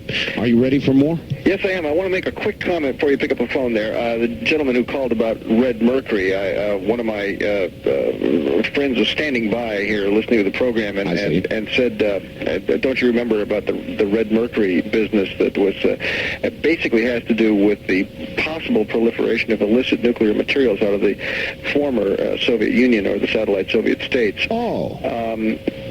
And I can't, honestly, I really can't satisfy the caller's inquiry directly because I really have to confess ignorance as to the real details of the red mercury problem. But I will say, generally speaking, that we have to be very careful when we congratulate ourselves on getting past the Cold War. We're not anywhere near out of the woods yet, and I think this is really what the red mercury scare is about, that there is a great deal of illicit nuclear material floating around, a lot of it missing from the former Soviet states, and even a lot of it missing from our own nuclear situation. And of course, one of the big scares today is that nuclear material can get into the hands of terrorism. The single most likely way that we would still have nuclear detonations on this planet of a war type would be in the hands of terrorists. And on that, while we're on that subject, Michael, there's a little more breaking news. Tomorrow morning, there is a historic and perhaps even troubling first. The FBI opens their office in Moscow tomorrow morning. And they do it ostensibly to help with Russia's terrible crime problem and to investigate, I believe, the connection between the Russian mafia and the possibility of their getting hold of some nuclear weapons. Were you aware of that, Michael? Well, to be honest with you, I was not aware of the nuclear weapons issue, but I will say this. It is a truism in today's world that small, easily portable nuclear weapons would be probably the most valuable black market item imaginable, and that there are arsenals of such weapons in the former Soviet states which have not been guarded up to our specs, okay? And yes, the FBI is interested in this. We might even say desperately interested in this. And yes, our own intelligence agencies. And indeed, I think, in fairness, the governments of the former Soviet states are extremely concerned about this. But the concern alone may not stem the flood. There's something I missed here, Michael. I thought the FBI was a domestic agency. If I'm not mistaken, what we have here, Art, is something on the order of an advisory office. I'm not sure about that, but you're right. The FBI is undoubtedly a domestic agency. But then again, these agencies cross the line. The CIA will tell you every single time. If you said, "Do you do any in-country?" Absolutely not. Well, I should say not, but that's a pile of baloney. So the fact is, these agencies go where they need to go. And they really aren't governed that powerfully by any code of law. All right, just before we leave the subject, what about Korea? It's big news. They're building nuclear weapons, probably already have them. Jimmy Carter just came back with almost a peace in our time flap of the paper, and now it looks as though the crisis is kind of on the back shelf again. Is it really, Jimmy Carter came back and said the crisis is over. Is it really over, Michael? Well, of course, I'm not sure, but I will say this. I don't believe that any legitimate state has anything to gain by threatening to use nuclear weapons. Many states want to possess nuclear weapons as a hedge against their own social disorder. North Korea is one of the final bastions of old-line communism. As such, they are absolutely anachronistic, and the Pyongyang administration is looking at the prospect of a total social disaster if they lose their grip on the people. Right. It is a very good idea from their point of view to have weapons, but not to use them. No legitimate state can afford to use weapons, not even one. The only real use for those weapons today is going to be in the hands of terrorists. And, of course, that will eventually lead to nothing as well, but, of course, could cause an awful lot of commotion along the way. But I think that's where the threat of the weapons comes from, is that these states need them to buttress their own legitimacy with their own people. And in that respect, no, the crisis is not over, because North Korea, is on the verge of a social catastrophe. Right. In other words, are they actually giving up the idea of nuclear weapons, ready to negotiate them away, or are they just stalling for time while the fuel rods they have cool? They cannot yet extract plutonium from them, and surely the one thing they needed was time. Is that what Jimmy Carter and this administration have now given them? Time? Not necessarily. Yeah, they may have given them time, yes, but what is more important, what North Korea needs more than time, is legitimacy. North Korea needs to feel that it is not the odd man out in a world ringed by enemies. And if North Korea can be made to feel, if, for example, there is a genuine detente between North and South Korea, if North Korea is welcomed into the fold of economically developing countries in the Far East, then we may see a possibility where the North Koreans do not feel the need to develop nuclear weapons in the way they have felt. And I would call that a step in the right direction. I can't guarantee it'll happen, but I think that is where the negotiations are headed. All right. On the first-time caller line, you're on the air with Michael Lindeman. Hi. Hello there. Hello? Hi. Yes, ma'am. You're on the air. Turn your radio off and tell us where you're calling from. Turn your radio off. Hawthorne, Nevada. Hawthorne. Okay, go ahead. Well, I just heard these numbers, this phone number, and I finally decided to call. I just have one thing I'd like to know, and that is, why do we have to go through, the first time you make a phone call, why do you have to go through this process? I'm sorry, I'm not understanding what you mean. Well, the first time call... Ma'am, we have this number to make it easier for people who are trying to get through the first time. I see. I would just... Okay, do you have a question? Not really. Not tonight. All right, thank you. Apparently just wanted to see if she could get through. On the wild card line, you're on the air with Michael Lindeman. Hi. Michael. Yes. Calling from Portland. You were in town last week. Yes, I was. And that was a great lecture you gave with Randall and Schmidt. Thank you. I've promoted your book quite a bit, 6 Viewpoints. I consider it a quintessential book, along with Linda Howe's new book, Glimpses of Other Realities. I'm flattered that you would compare my book with hers. Hers is magnificent. Now, Michael, a few years ago you made a prediction that as ET information became analyzed, it would appear that the human race started independently around the globe. It seems like you've been vindicated. I'm sorry, I'm not entirely sure what you're saying. Try that question again. You made a prediction a couple years ago that as a lot of this information became analyzed, yeah, that it would be believed that the human race evolved around the globe, not just in the one place as is commonly believed, but throughout the planet. Oh, I see what you're getting at. Okay, I see what you're getting at. And information in certain science magazines kind of vindicates you that this indeed has come true. Well, thank you. That's actually a rather subtle point, and I thank you for bringing it up.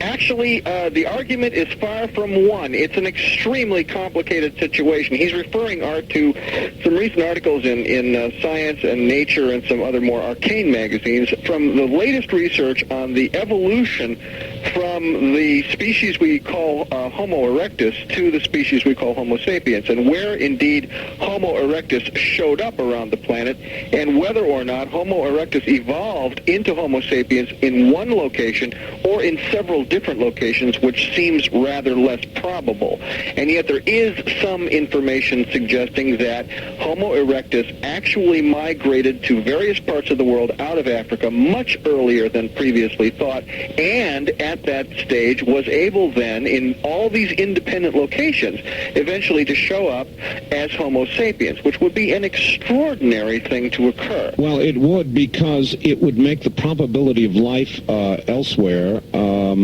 greater, would it not? In other words, let me get it straight. Are you saying that it came from one central location and migrated to other locations, or that it developed along simultaneous lines at several points? Well, it's actually both of what you said, but here's the thing. There has long been a theory that our species evolved in Africa and then migrated to many parts of the world, yes, or that there were successive waves of migrations, so that, for example, Homo erectus, a predecessor of ours, evolved in Africa and then moved out into various parts of the world, showed up in China, showed up in the steppes of Russia, and so forth. And then the old theory continues that the Homo erectus continued to evolve in Africa until it achieved the status of Homo sapien, and then Homo sapien moved out of Africa into other places, and eventually, when it showed up in China, when it showed up in the steppes of Russia and Western Europe and so forth, just killed off the native populations of Homo erectus. Well, maybe, but maybe not. New information suggests that Homo sapiens showed up in places like China much earlier than we thought, giving rise to the possibility that it evolved there. And that is a whole new ball of wax. That's very exciting. Yeah, and what it says is that we, first of all, we really don't understand the evolutionary curve that led to our species. It would appear, for example, that Homo sapiens came on the scene rather suddenly, earlier than we thought, and without what we normally would call enough time to get to our very advanced state, if you want to call us advanced, but we're certainly advanced over Homo erectus. The question is, how did that jump occur? Now, there are people who say it occurred not as a natural consequence of evolution here on this planet, but as a process that was pushed by the intrusion of alien geneticists, if you will, genetic science from off-world. Now, that, again, I come back to this concept. We're talking now, we're way out on the lunatic fringe of UFO research. I admit that. I think that we have very little evidence in support of this, but at the same time, we have huge conundrums that have no easy answer. Is it possible that Homo sapiens is, at least in part, the product of genetic engineering? And the answer there is, well, doggone it, just maybe the answer is yes, and we have to take that seriously. Now, for example, we go back to the Sumerians, as I talked earlier. I'll tell you something, Michael. 100 years ago, we'd have burned you for that. Yes, indeed. And, 100 years from now, well, they might burn us for that. They might. We are facing there's a very serious religious challenge here, Art. All right, there are also a million calls, Michael. We've got to get to them. On the wild card line, you're on the air with Michael Lindeman. Hi. Yeah, it's KFDR Fairbanks. Fairbanks, Alaska. Yes, sir. Yes, I'm wondering if maybe the Sphinx that he wrote it during the Great Flood of Noah's day, and if maybe or not the people are being prepared for what the Bible calls a strong delusion, where when the Christians are raptured, perhaps people will be told that UFOs took them. All right. Thank you. Want to tackle that one, Michael? Well, I will say this. Not only the Christian religious tradition, but other religious traditions around the world point to this time, or a time very near this time, as a time of tremendous upheaval and tremendous change. It is one of the great curiosities of prophecy from around the world. Yes. That this is a time that the prophets pointed to. And it is possible to interpret the rapture that is described in John's Revelation as possibly an alien event or a UFO event. Now, I realize the Christians don't want to interpret it that way. This is a pre-recorded, previously broadcast I'm not taking issue with that. But I will say that we may see some extraordinary occurrences in the years ahead, and for some people of religious conviction, it will have the appearance of the fulfillment of prophecy. Boy. All right, on the wild card line, you're on the air with Michael Lindeman. Hello. Hi, Art. Kevin, KEX, Portland. Portland, yes. Yeah, Mike, I heard when Art described your biography that you went to divinity school at Berkeley. That's correct. And I was just wondering, like the last caller, a little bit more on your perception of how this relates with, I don't know what religion you are or anything else, but how this relates with your morality or... Yeah, if you could just delve into that a little bit. All right, or your theological background. What kind of clash has occurred for you there personally, Michael? Well, I must tell you in all honesty, it has not confronted my personal theology very much. I would like to say on behalf of all people of religious conviction that whatever we may learn about the truth or the activity of alien intelligence, it will not, in my view anyway, challenge one bit the basic suppositions of a divine creation or a divine creator. I have my own personal convictions about that, and I have not heard a single thing anywhere in the UFO research data file that has challenged that for me. However, I do think we have some belief systems on this planet which are going to be sorely challenged, and we're going to have to be very, very careful in how we interpret these events. We're going to have to, first of all, we have to recognize that if there is a God, and I personally believe there is, then the only God that makes sense to me is a God whose imagination is vastly larger than my own. And the possibilities that God may bring forward are possibilities which dwarf my capacity for understanding. And I do not want to stand up and say, that can't be because my God would never do such a thing. Michael, could we be chasing our Creator? We could be in a sense, but I want to be very careful about that too, because if we, Art, went to another planet that had only primitive life forms or no life forms, one of the things that we might think of doing would be to see if we could get life to grow on that planet. If we are talking now about going to the planet Mars, which is supposed to be a dead planet, although there may be evidence to the contrary, if we went to that planet, we would set about to terraform that planet. That's already in the written plans, Art. If we went to Mars, we would try to make that planet a living planet after our own image. It is not the least bit inconceivable that other beings far in advance of ourselves came here and did the same thing. But that would not obviate the question of God. It would only say that we are part of a very large community of intelligent beings who are very much like us and run experiments like we do and may have moral issues like we do as well. All right, Michael, hold on just one moment. We'll come right back to you, and when we do, I'm going to ask you about the next, to me, obvious question with regard to Mr. Richard Hoagland. His discoveries not just on Mars now, but on the moon as well, with some remarkable photographs. Back now to Michael Lindeman. Michael. Yes, sir. Richard Hoagland, I've been in close contact with him lately. Mm-hmm. Some incredible discoveries on the moon. I know that you have a computer. I don't know if you've seen any of the gift pictures of the moon structures yet, but if you have, what are your comments? Well, I had the pleasure of seeing Richard's presentation in Los Angeles a few weeks ago. So I've seen his photos. I want to say, first of all, I think Richard is a real pathfinder. He's a real groundbreaker. I don't agree with everything he says, but I have respect for his courage in bringing forward these ideas. I think his basic concepts about the face on Mars are pretty well established, and I was slow to agree with that. But I will say there's a report that your listeners should read that really nails it down in a way that to me is indisputable, and that's a report called the McDaniel Report. It was published by North Atlantic Books out of Berkeley in 1993. It is very important, and your readers should read it because it establishes that NASA knows that there is something up on Mars, and that the high probability is that is an artificial construct which suggests the possibility that a humanoid type of life form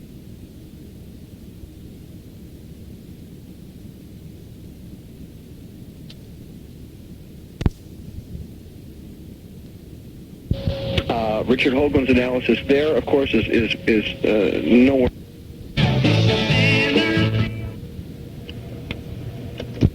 That don't have the detail that some of the other photos have got.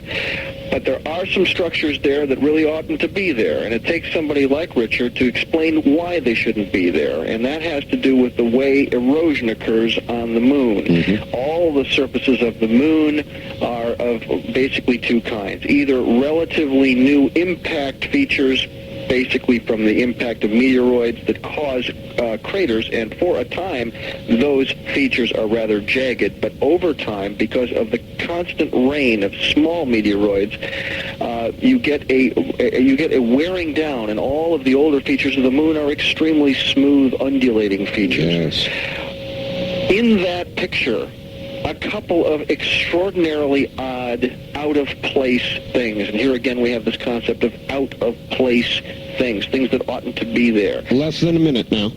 Okay, well, we're talking about especially the one most impressive to me, and I think to others, is the so-called shard, a tower of rock which rises straight off the surface of the moon to a height of almost 5 miles. That's right. We've never built anything that big, Art. We have no idea how, and the thing, if it is a thing, as it appears to be in several photographs taken from several different spacecraft at several different times, if it's really there, then it is most unusual. It shouldn't be there, and we have to ask, where in the world does such a thing come from? And why?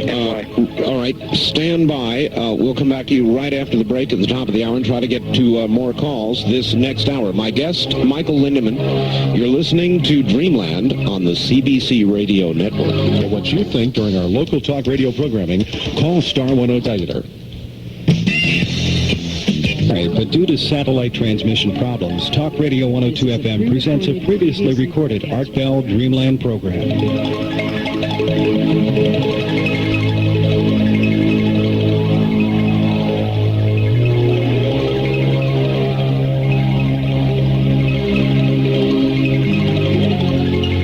Kingdom of Nine. We continue with your calls on Dreamland with Art Bell. Call Art now, toll-free at 1-800-618-8255. 1-800-618-TALK. First-time callers, area code 702-727-1222. 702-727-1222. Or the wildcard line at area code 702-727-1295. 727-1295 in the 702 area code. Now again, here's Art Bell. Now again, I'm here. So is Michael Lindeman. Here's the facts. Art, great show. Thanks to both you and Michael. ETs, UFOs, really, Art. I've told you the Bible is full of this info. And of course, the rapture will simply be a massive beam me up Scotty. And under the category of ask and ye shall receive with regard to red mercury, somebody sent me an entire article that's going to bear some examination entitled Red Mercury. Is there a pure fusion bomb for sale? And so I'm going to do a little reading on that, several pages here. 3 pages, my fax limit, by the way. And several more faxes. Without time to get to them, we'll kind of try and fit them in as we go. Michael, are you there? Yes, sir. Good. I think that we ought to pay a lot of attention to the telephones this hour, if we can. So let's try it. On the toll-free line, you're on the air with Michael Lindeman. Good evening. Yes, sir. Did this have...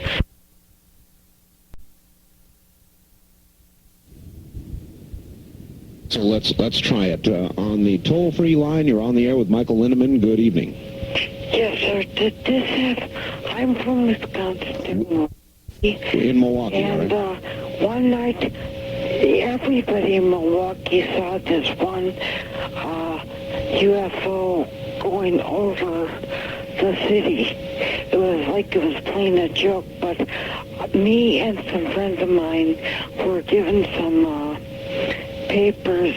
Do you remember Stephen Schwartz's experiments with the Navy? When did you see this UFO? 72 or 73, I think. All right. And you say everybody in Milwaukee saw it? Was it? Yes, it was. They were all talking about it on the air, and because I remembered how Dr. Heineck told us how to judge how far it was by our thumb. All right. by holding your thumb up, I guess, huh? Michael, there have been a lot of sightings like this, like the one she talked about in Milwaukee, where massive numbers of people have seen something. Is that part of the great body of evidence that leads us toward the inescapable conclusion that they are here? Well, Art, I would have to say it is. It's very interesting. First of all, for this caller just to know, I was born and raised in Milwaukee, Wisconsin. Sad to say, I left in 1967 and didn't hear about the great Milwaukee UFO sighting of 1972. So if she has any newspaper clips, I'd love to have them.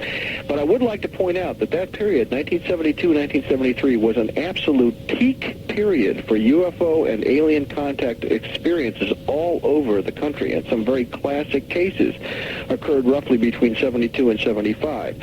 For example, the fantastic abduction case in Pascagoula, Mississippi, which occurred in, I believe, 1973. The Travis Walton abduction, which occurred in 1975. Lots and lots of other events which occurred all around the country. Of course, Linda Howe would point out that period of time was a very hot time for abductions around the country. The mid-'70s is one of the peak periods for that. So, we see, this is one of the aggravating things about the phenomenon, that it seems to come in waves. And we've seen some classic waves, and that was part of one of those waves. Are we in a peak or a valley now? Well, as regards sightings of craft, the classic sightings type, according to the Center for UFO Studies, we're in a valley, oddly enough. However, it would appear that the phenomenon is changing and that the nature of contact is changing. We are no longer seeing as many lights in the sky, but we're seeing a lot more grays in the bedroom. That's a very different kind of encounter. I'll say. And I think it says something. We can't prove this, but I'll just go on.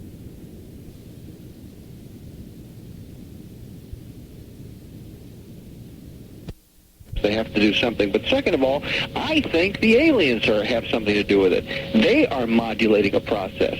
And I think that they have shown us lots and lots of lights in the sky for a couple of decades. You know, back in the 60s, it was very unpopular to even mention that there might be somebody on board, for crying out loud. You know, you were a bit of a lunatic, even in UFO research, if you said, well, what about the people who are driving the thing? And that has, of course, changed a lot.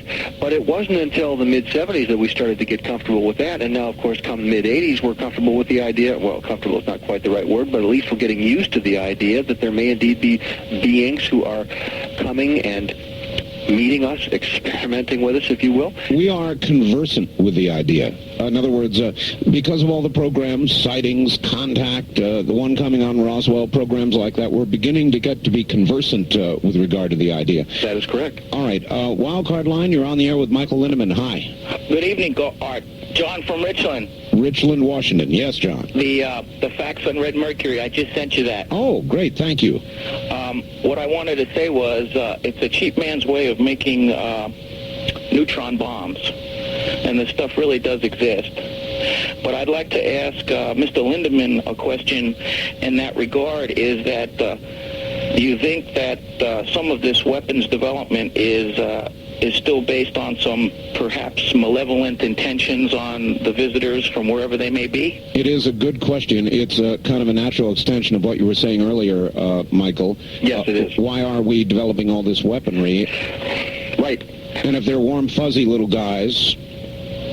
Well, let me not be up saying they're warm, fuzzy little guys. I didn't say that, and I'm not sure that's true. I would say there's a diversity of types probably present, and that some of them don't pose a threat, but some of them possibly do pose a threat. Certainly back in the 1940s and early 50s, our government, that is to say the secret faction that was dealing with this information, was quite convinced that we were dealing with some kind of an invasion, and they wondered if there was a military response. They tried a few tests to see if there was a military response, and they quickly learned that if we approached the subject in a military fashion, we would get blown out of the sky. There was really no contest. Recently, a military man said to me that they stopped interpreting it as a military problem quite a long time ago for the simple reason that there is no military response. That does not mean there isn't a military problem, but it does mean that we are not properly positioned to take a military action which actually gets results we want. And therefore it's a different problem. Therefore it's a getting used to it problem. It's a handling the social perceptions problem. It's perhaps a diplomatic problem. There are people who think we're in diplomatic contact. I can't prove that, but I have heard some stories which I think may be true. So we're faced here with, what do you do if you are up against overwhelming odds? If you are not only the military of some, little third world republic, but you are actually, you are the combined military of all the superpowers on Earth. You have all the guns and all the money, and there isn't a clue. There isn't a chance. Well, I know this. I wouldn't I'll go up to Michael Tyson and threaten to punch his lights out. And I guess it's very similar. You don't take a military attitude towards somebody who can... That's right, who laughs at you and then squashes you down like a bug. That's exactly right. Exactly. That's the problem. Now, there is no sign, Art, this is my personal interpretation of all available data that I have seen, there is no sign of an intention to take over the planet. There is no sign of overt hostility, but there are clear signs that if we initiate hostilities, we learn right quick who's in charge. Yeah. All right. On the toll-free line, you're on the air with Michael Lindeman. Good evening. Where are you calling from, please? Grants Pass. Grants Pass, Oregon. Yes. I personally think that aliens are a lot of garbage, and the reason being that the human mind I see as the most powerful tool in the universe, and because of its power, it can create or conjure up or any number of ways you want to express it, these phenomenon. Now, the other thing is that in addition to that, I see that man has always been in the universe, on the earth, and because of that, there have been many cultures, there have been many civilizations, and quite possibly these artifacts and phenomena that we've been finding are a result of these past civilizations. All right. What about it, Michael? Monsters from the id? Well, I didn't interpret him as saying only monsters from the id. I think that's one possibility. Basically, if we look at all the data, I think there are three broad possibilities. First of all, we have an absolutely extraordinary degree of human delusion. Delusion in people who test normal, who test intelligence, who test non-pathological. Yes. That's one possibility. Possibility number two, some governmental or quasi-governmental entity is in possession of an extraordinary array of absolutely bizarre technologies, and they're using them with a vengeance all over the place with no visible agenda. But that's a second possibility. Third possibility is aliens. Any way you slice it, we've got a serious problem here. Neither one of those possibilities is trivial. We have to find out what it is, and to treat it with a completely open mind, we have to accept that some cases may fall in any one of those boxes. But I will say this.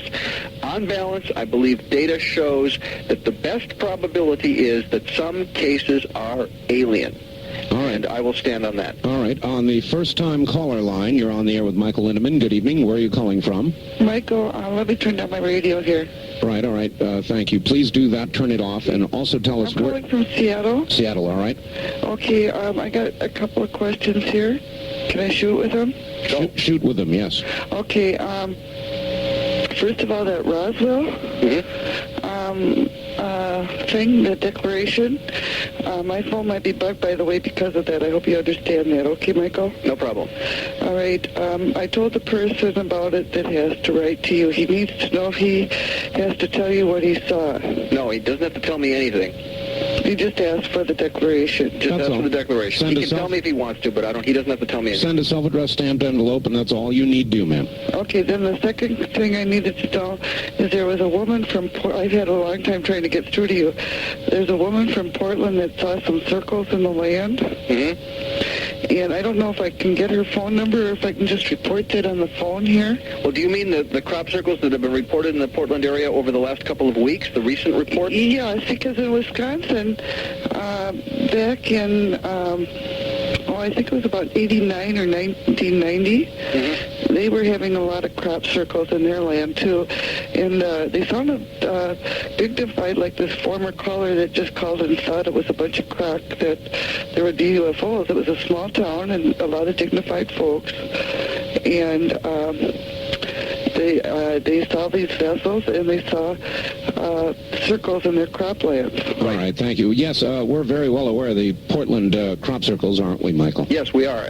But I think it's important to note, first of all, the crop circles have been occurring in this country in quite a few different states from time to time over the last number of years. It's not just an English phenomenon, of course. Now, we also have to say that we now know from the English experience that some crop circles, including some of the very unusual, large, highly ornate crop formations, are hoaxes. It is possible to hoax some of these, but it is also next to impossible, according to our best information, to hoax some of the features of a genuine circle, such as the work of Dr. W.C. Levengood out of Pinelandia Labs, the work that he's done showing the changes in the cell pit structure, showing changes in growth rates, showing in germination rate, various changes, even changes in the electromagnetic behavior of the plant materials, saying that this is the stuff that can't be hoaxed. It takes real work to test this stuff. Now, that testing has not been done, to my knowledge, on the Oregon material, but Linda mentioned earlier that she's trying to get some samples. It would be important to find that out. That's right. I'm sure it's on the way. On the toll-free line, you're on the air with Michael Lindeman. Good evening. Art, how you doing? Just fine. Where are you, sir? Albuquerque. Mike from Albuquerque. Yes, sir. Mr. Lindeman. Yes, sir. My father was reading to me from a book by a man named George Andrews this afternoon. And in the book it states that in a one particular county in Pennsylvania in the 1970s, in a one-year period, there was over 130 UFO sightings where there was an association with Bigfoot. Are you familiar with any of this? Well, I confess I'm not familiar with the Pennsylvania sightings, but I am very definitely familiar with claims of Bigfoot in association with some UFO sightings. Bigfoot, of course, is another of these extremely strange, anomalous occurrences. There's good evidence that there is such a thing as Bigfoot, the Sasquatch up in the Seattle and northwest area there, and, of course, other manifestations of the same phenomenon in other parts of the world, other parts of the country. Right. Native Americans have been reporting this for hundreds of years. There are a few cases, and Linda Howe is someone who's brought some of these cases forward, where there have been sightings of a seemingly Bigfoot-type character in association even with the cattle mutilation phenomenon. So there may be a link. I can't prove it, but I think so. Okay. Are you familiar with the work of Dr. Grover Krantz? Can't say I am. Oh, okay. He's an anthropologist, professor of anthropology at the University of Washington. Right. And he has amassed, he's been studying the Sasquatch phenomena for a long time. And it seems now that there's several scientists that are no longer looking at the Sasquatch phenomena as let's prove its existence, an anthropological standpoint. It's now being studied in a zoological standpoint. Right. What is it? I mean, that's a rhetorical question. The question is not, they know it's there, but now the question is, what is it? Yeah, the biggest piece of evidence is the dermal ridges. Right. Are the fingerprints on the feet. That'd be virtually impossible to fake. Mm-hmm. And they're finding them left and right. I was curious if you, if there was a large connection. All right, thank you. And you do find there to be a connection? Well, no, what I would like to say is, since Bigfoot is a little outside my range of personal study, I would only say that there have been some researchers who have established a possible connection. I don't rule it out. I think it's a very provocative possibility. All right, well, since we've asked about that, how about Loch Ness? Oh, sure, and after that, let's bring in... Well, I mean, there has been serious scientific inquiry in Loch Ness, and they've had readings. I don't want to make light of Loch Ness. I personally would be thrilled to bits if the Loch Ness Monster exists, and there's a darn good chance it does, not only there, but in Lake Champlain and the Ogopogo and some lake up in, I don't know, British Columbia or wherever it is. It is absolutely likely, Art, that there are lots of bizarre life forms on this planet that we haven't found. Every now and then something washes up on a beach on some shore of some ocean. We find with it a whole new class of whale or a whole new class of squid or some other creature we've never seen before. Exactly. Eels 100 feet long. It's quite possible. I'm not sure, however, that there is any established connection between Loch Ness and UFOs. All right. On the wild card line, you're on the air with Michael Lindeman. Hello, where are you? Yes, this is Dan from the University District in Seattle. Hi, Dan. Hi. And, Michael, it's been a few months since I've talked to you, but I was the one who called about asking questions about the reptilians a few months ago, and you were very kind and gracious in giving me your time on that information.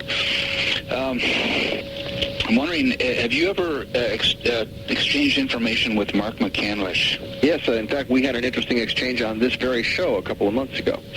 I must have missed it then. because I was very fascinated. Well, actually, caller, that's what led to the McCandlish appearance on this program. I see. Okay. Yeah, I thought he had a lot to say, and I'll go ahead and hang up, and I wonder if you could just say a few words about his information on UFO technology. All right, we'll do that. Michael, hold on just one moment. Michael Lindeman is my guest. We'll be right back. For those of you who are having a hard time hearing it or straining to hear it on some distant radio station, my advice would be to call your local radio affiliate, the local radio station in your area, and inquire about Dreamland. And toward that end, if you would like assistance, let me give you our network telephone number, and they will give you assistance in trying to get Dreamland on your radio station. It is area code 503-664-8829. Now, do not call it now. Call it beginning Tuesday during the business week. That's area code 503-664-8829. Michael, are you there? Yes, sir. Not a lot of time before the bottom of the hour. Let's try a quick call on the toll-free line. You're on the air with Michael Lindeman. Hello. Yes, this is Tom from San Diego KOGO. Hi, Tom. Hi, I am an ESP researcher, and of course, I'd like to have a couple questions with Mr. Lindeman. Edgar Casey speaks of the future contact with UFOs, and ESP research indicates that there is going to be sizable Earth activity in the near future. How does this coincide with your 2020 predictions of what we are going to be living through in the next 5 years with the rings of fire that are very active right now? All right. Big Earth movements, predictions by people like Casey, true. Well, what I can say is that there is no geological precedent that we know of for the kind of Earth changes that have been predicted by some people. For example, Gordon Michael Scallion, who firmly believes that the western third of the United States will simply be inundated. That's right. I am not in any position to say these people are right or wrong. What I will say is that the probability that they're right is extremely low unless something absolutely unprecedented occurs on this planet. Which is, of course, what they're predicting. That is exactly what they're predicting. I have to work from known information, known trends, and I would have to say that in my view, the likelihood of Earth changes on that scale is extremely small. On the other hand, we know that the West Coast is a sitting duck for major earthquakes. No question. I live in Santa Barbara. I'm going to move. I tell you, I think this area is in for some serious seismic activity. All right, Michael, very quickly, about a minute left. UFO Technologies, going back a call. He wanted your comment on Mark McCandlish and some of what he has to say. Actually, I'd like to comment on that in some length, so let's do it after the break, but I will say very briefly, Mark has alerted me to two important things. Number one, that it is quite probable that our government is in possession of what he refers to as alien replication vehicles. We can say more about that. And he has alerted me to a new generation of lighter-than-air craft that we have built, which have nothing to do with alien technology, but which are mistaken for UFOs, and in particular for the very large diamond, or not diamond, but triangular-shaped UFOs sighted in the western states. It may very well be that this is a lighter-than-air conventional technology. I would believe that because it certainly would fit the one sighting that I've had. We will also give you the address again. Get a pencil for the Roswell Declaration when we come back. So get a pencil and a piece of paper and get ready. This is the CBC Radio Network and Dreamland.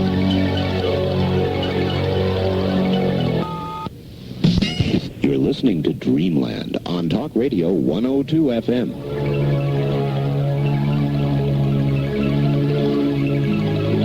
The Kingdom of Nye. You're hearing Dreamland with Art Bell.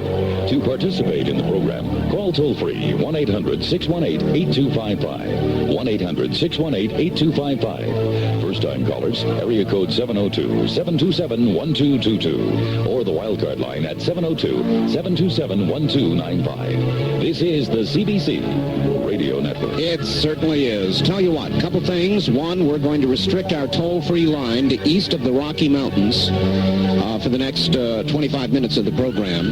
Remember, only those of you east of the Rocky Mountains on the toll-free line at 1-800-618-8255. 555, east of the Rockies only.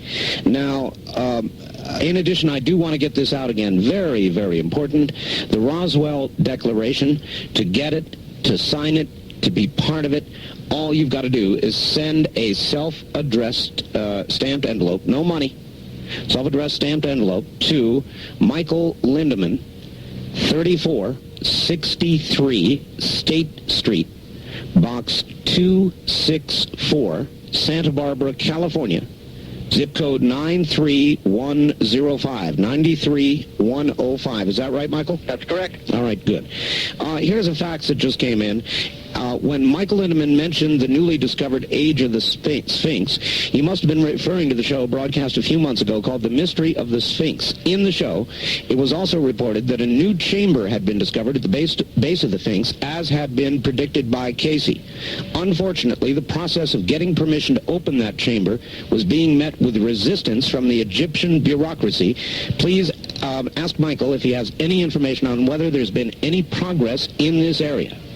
Well, I'm glad your listeners informed. That is, everything he said is true. Unfortunately, I do not have an update. I am in touch with some people who are monitoring that situation very closely, and I would like to, check with them and perhaps comment on that next time you and I talk, Art. And you could even pass it along to your audience if I'm not on the program. But right now, I'm not aware of any progress, and the person who faxed it is absolutely correct. The Egyptian government is very much resisting this. Now, there's a reason for this. It's not just a question of whether you just go digging in Egyptian soil without permission. It is a...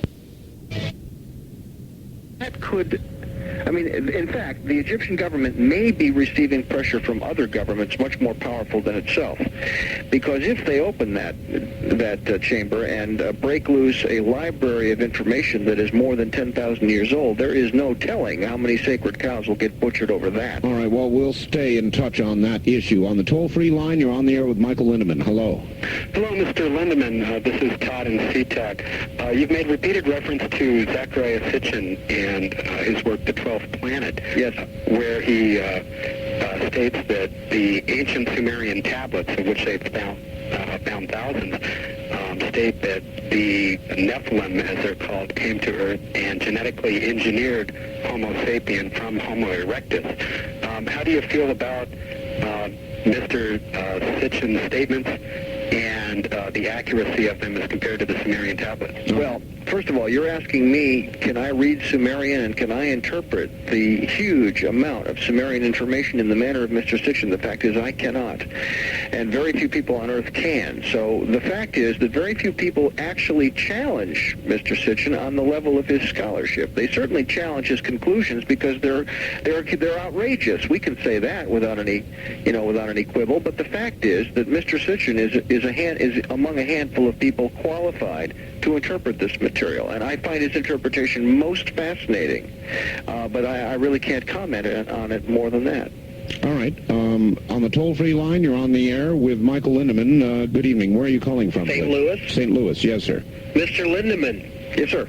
During your talks, you mentioned the continuity of government program. Yes. I have a question. Your partner, Ralph Steiner, in a radio show on the Pacifica station of Berkeley a few years ago, showed military alien collaboration similar to Bob Lazar. Could this be a major reason for the continuing cover-up? Well, if it were happening, I would say that would be a very cover-upable kind of fact, okay? Now, I can't say it's happening, but I will say that certainly the United States has built enormous underground bases. Whether there are aliens in them or not remains to be seen. However, I would like to point out a new book that will not necessarily be well known to your listening audience that I think is very important. It's called Taken, and it's subtitled Inside the Alien Human Abduction Agenda. It is by a woman named Carla Turner, and by the way, Carla would make a fine guest for a future show. Carla is a PhD professor, herself an abductee, as is her husband. She has written a book about 8 people, 6 of whom believe there were human beings working in some cooperative fashion with alien abductors. This, of course, is an extraordinary claim, but Carla is no fool. Michael, can you get me contact information? I sure can. All right, good. Good. We'll look forward to it. She sounds good. On the toll-free line, you're on the air with Michael Lindeman. Where are you calling from, please? Hello? Yes, where are you, sir? Oh, Raleigh, North Carolina, listening on WCRY, UK Arena. Very good. I have a question for your guest. This harks back to a comment that someone else had made earlier in the show regarding the differences of opinion, let's say, among the UFO research community. Recently, I read Jacques Vallée's book Revelations, in which there's virtually no one in the ufology research area that doesn't come away with a bloody nose. Everyone from John Lear to Bill Cooper to Major Kehoe, everybody else. Vallee is considered the preeminent ufologist in the world today, and yet reading his book Revelations, you come away, his basic thesis is that much of the ballyhoo about UFOs and abductions and so forth is part true.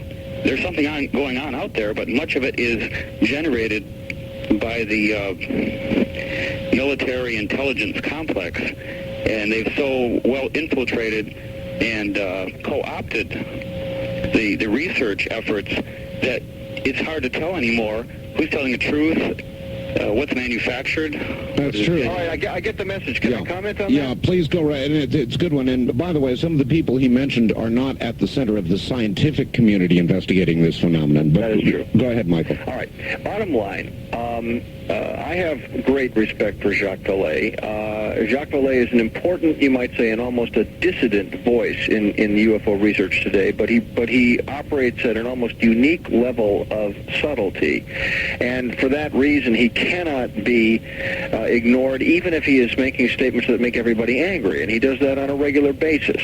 But the fact is that Dr. Vallée is basically saying our analysis tends to be too simplistic, too linear, too Western scientistic. We are trying too hard to squeeze a round peg in a square hole.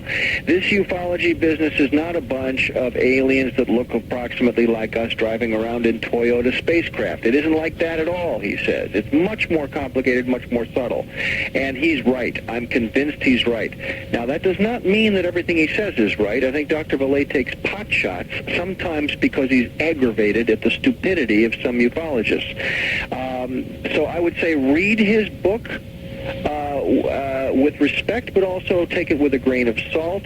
Revelations in particular is a book flawed by a number of simple factual inaccuracies, which he has had the graciousness to cop to on a few occasions. But Dr. Vallée, if nothing else, has done us a service by saying, look, it isn't all that simple. Guess again. And he's also pointed out that there may be a control system operating in which the aliens themselves are manipulating our perception of who they are. And the caller also pointed out that the military has made such a hodgepodge out of the various situations that it's hard to tell who's telling the truth and who isn't. There's no question that that statement is true. Indeed, that is the very nature of disinformation. Jacques Vallée is right when he says that the whole field is loaded from top to bottom with deception. That deception is coming from at least three places. Place number one, our own military, our own government structure, which has had a huge stake in all of this deception. Number two, the aliens are foisting deception on us without a doubt. And third of all, of course, each and every one of us personally is prone to self-deception. This is an easy place to get completely screwed up and deluded, and we have to stop every couple of minutes and say, wait a minute, maybe I'm dead wrong. Well, all of that together creates an awfully large noise level, doesn't it? You bet. A very large noise level. The signal is a very hard one to find, and you really have to hold out. I always say to my audiences, please do not jump to the ready answer. You need, above all in this field, a high tolerance for ambiguity. We don't have the answer. All right. On the toll-free line, you're on the air with Michael Lindeman. Hello. Hi, Art. This is Linda from Maple Valley, Washington. Yes. My question is for Michael, is it possible that this wave is because it takes them such a long time to get here and get back? And what does he think about different dimensions? All right. Well, the question of dimensions is an important one. It raises all kinds of philosophical as well as physical science level questions that I'm not prepared to answer. Is it possible that they're flitting in and out of dimensions? Sure, it's just as possible that they're doing that as it is that they're traveling through time, which I regard as a possibility, or that they're using some sort of hyperdrive. I mean, for heaven's sakes, for the last 25 years, we've been hearing that the Star Trek people have something that they call warp, and indeed, if we were ever going to really travel around the stars, we would need something like that. Jules Verne, 100 years ago, said we'd be flying through the skies or traveling in submarines under the ice caps. He was right, as it happens, but that was 100 years ago. Now, are we going to come up with this technology? Maybe. Have they come up with it? Quite probably. Does it take them a really long time to come from star A to here? I doubt it. I don't think we would see the numbers we see if it was really a matter of them traveling years and years and years to get here. I think that is extremely improbable. There must be some other way to do it. All right, Michael, hold on just a sec. We'll be right back to you. Michael Lindeman is my guest. Still time to get in if you would like to try. I know the lines are awfully clogged, but be patient. You will get through. Absolutely. Lindeman, where are you calling? Yes, sir. Okay, here we go again. Short on time now. You're on the air with Michael Lindeman. Where are you calling from, please? No, you're not. We'll go here to the wild card line. You're on the air with Michael Lindeman. Hello. Hi, Art. This is Matt in Portland. Hi, Matt. Hi, Michael. Great show, Art. Thank you. Dan from the University District asked Michael, I guess on another occasion, about the reptiles. I'd just like to get Michael's input on that. All right. I'm sorry, about the what? The reptiles. Oh. Well, there are several kinds of aliens often described. The most commonly described in this country, of course, is the grays, the slightly built gray characters with the large black eyes. Right. The humanoid type, the type that look essentially like us, is the next most often reported, and then the third most often reported are so-called reptilians. Humanoid type beings that have reptilian-type features, that is, perhaps scaly skin or skin of a greenish tone, very muscular build, large claws in some cases, large teeth, odd facial features. Do these beings exist? Well, I would say the answer is I don't know, but the reports are very, very frequent. And so if these people who are reporting them aren't crazy, then we have to assume it's possible that they could exist. They would be my least favorite. If you're talking about ones to meet up with, I'm not wild about reptiles anyway. On the toll-free line, you're on the air with Michael Lindeman. Hello. Yes. Why should we know that aliens do actually exist? Where are you, sir? Okay. Well, I guess we just missed that one. On the first-time caller line, you're on the air with Michael Lindeman. Hello. This is Mike calling from Seattle. Hi, Mike. I'm a MUFON member up here, and we're busily getting out these Roswell declarations also. Great. And I just wanted to throw in an idea. What we're doing is not only sending them to MUFON headquarters, we're sending a copy, duplicate copy to each one of our representatives. And I wanted to, if possible, give out my phone number, because anybody in Washington State who wants to call me, I'll pay the postage and send a copy of a blank declaration to them. I'm sorry, caller. Without checking it out, I can't just let you give out a phone number. Okay. I'm terribly sorry. Let me just thank the gentleman. Tell you what, if they want to come to the MUFON meeting at the Bothell Library next, on July 16th, they can get a copy there. That's fine. That's good. Let me just comment real quickly that part of the overall strategy is that when there is a cutoff date, which is sometime in the late fall, I don't know exactly when, at that time, all of the declarations that have been received are going to be compiled, and they will be divided out according to congressional districts, so that copies of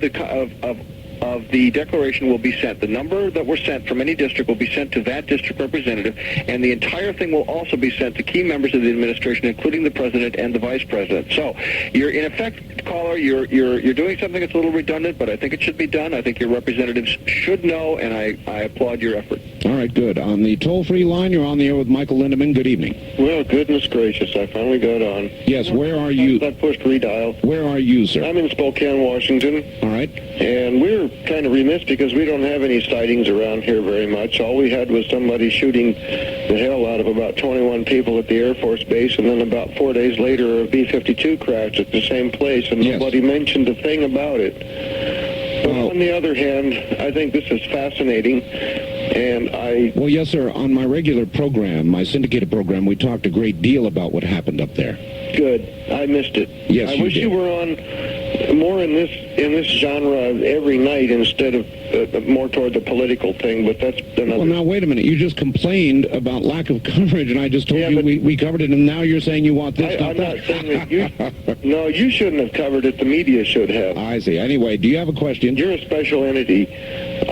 I don't have a question so much as I'm just in total awe at what's going on. Most of my experiences are spiritual in nature, and gosh, this opens up a whole new area of bewilderment to me.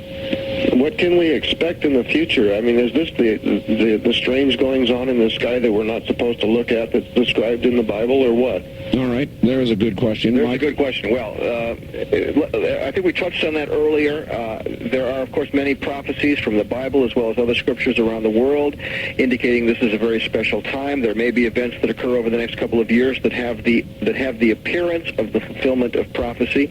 I believe we are going to gradually, we are, as I said earlier, coming of age in the cosmic neighborhood. We are learning that we are part of a very broad, very diverse neighborhood of cosmic intelligences. Many of these beings do not look like us. Some seem to look rather like us, but we're just getting to know the neighbors, and we, in fact, are the new kids on the block. It's going to be a very interesting time. Yes, it will. On the toll-free line, you're on the air with Michael Lindeman. Hello, where are you calling from, please? Southern California? Yes, sir. Hi, I had two questions. The first one is about the planet Jupiter and the impact of the comet Levy-Schumacher that's supposed to be... Shoemaker-Levy 9. Right. The remnants of it. Yes, good question.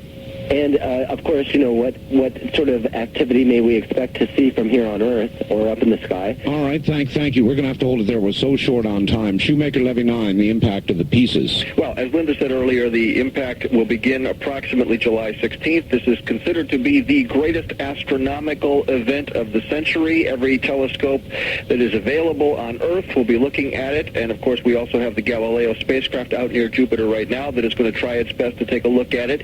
Part of the problem is that the events are occurring on the back side of Jupiter with respect to our vantage point. However, interestingly, the impact points are only approximately 10 minutes away from the horizon because Jupiter turns very fast. So they're hoping that they're going to see very large amounts of residual light and other manifestations of energy. They are calling these impacts the largest explosions that have ever occurred in recorded history inside of our solar system. Now, what will that mean on our planet? It ranges from, depending on who you ask, it won't mean anything at all except a darn good astronomical event, out to predictions by some people who may be a little bit shrill in their notions that this could have very large, even catastrophic events, that it could precipitate, for example, Earth changes.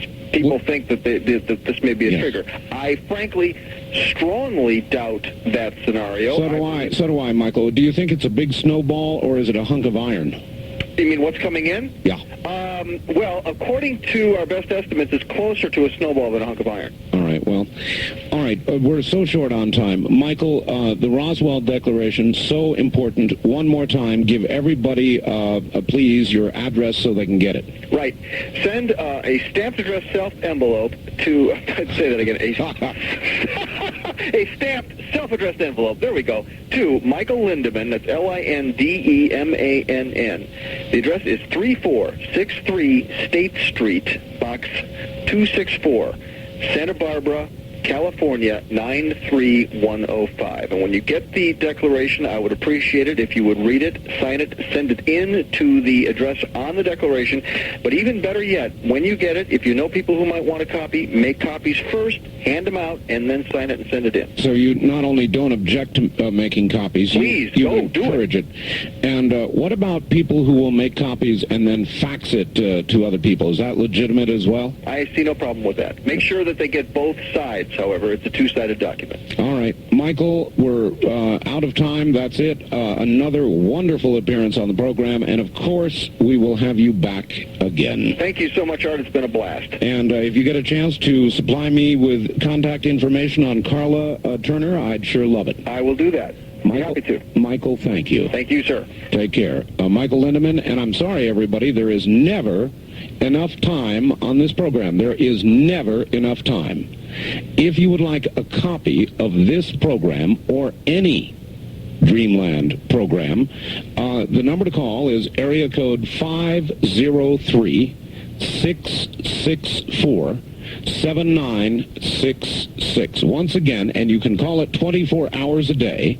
The magic number is area code 503-664-7966. They will get you a copy of any Dreamland program we've done since the inception. Thank you all. Good night.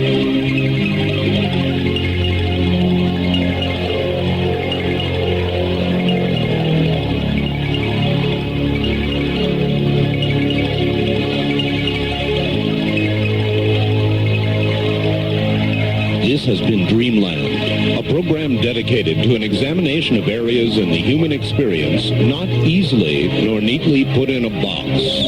Things seen at the edge of vision, awakening a part of the mind as yet not mapped. Yet things every bit as real as the air we breathe but don't see.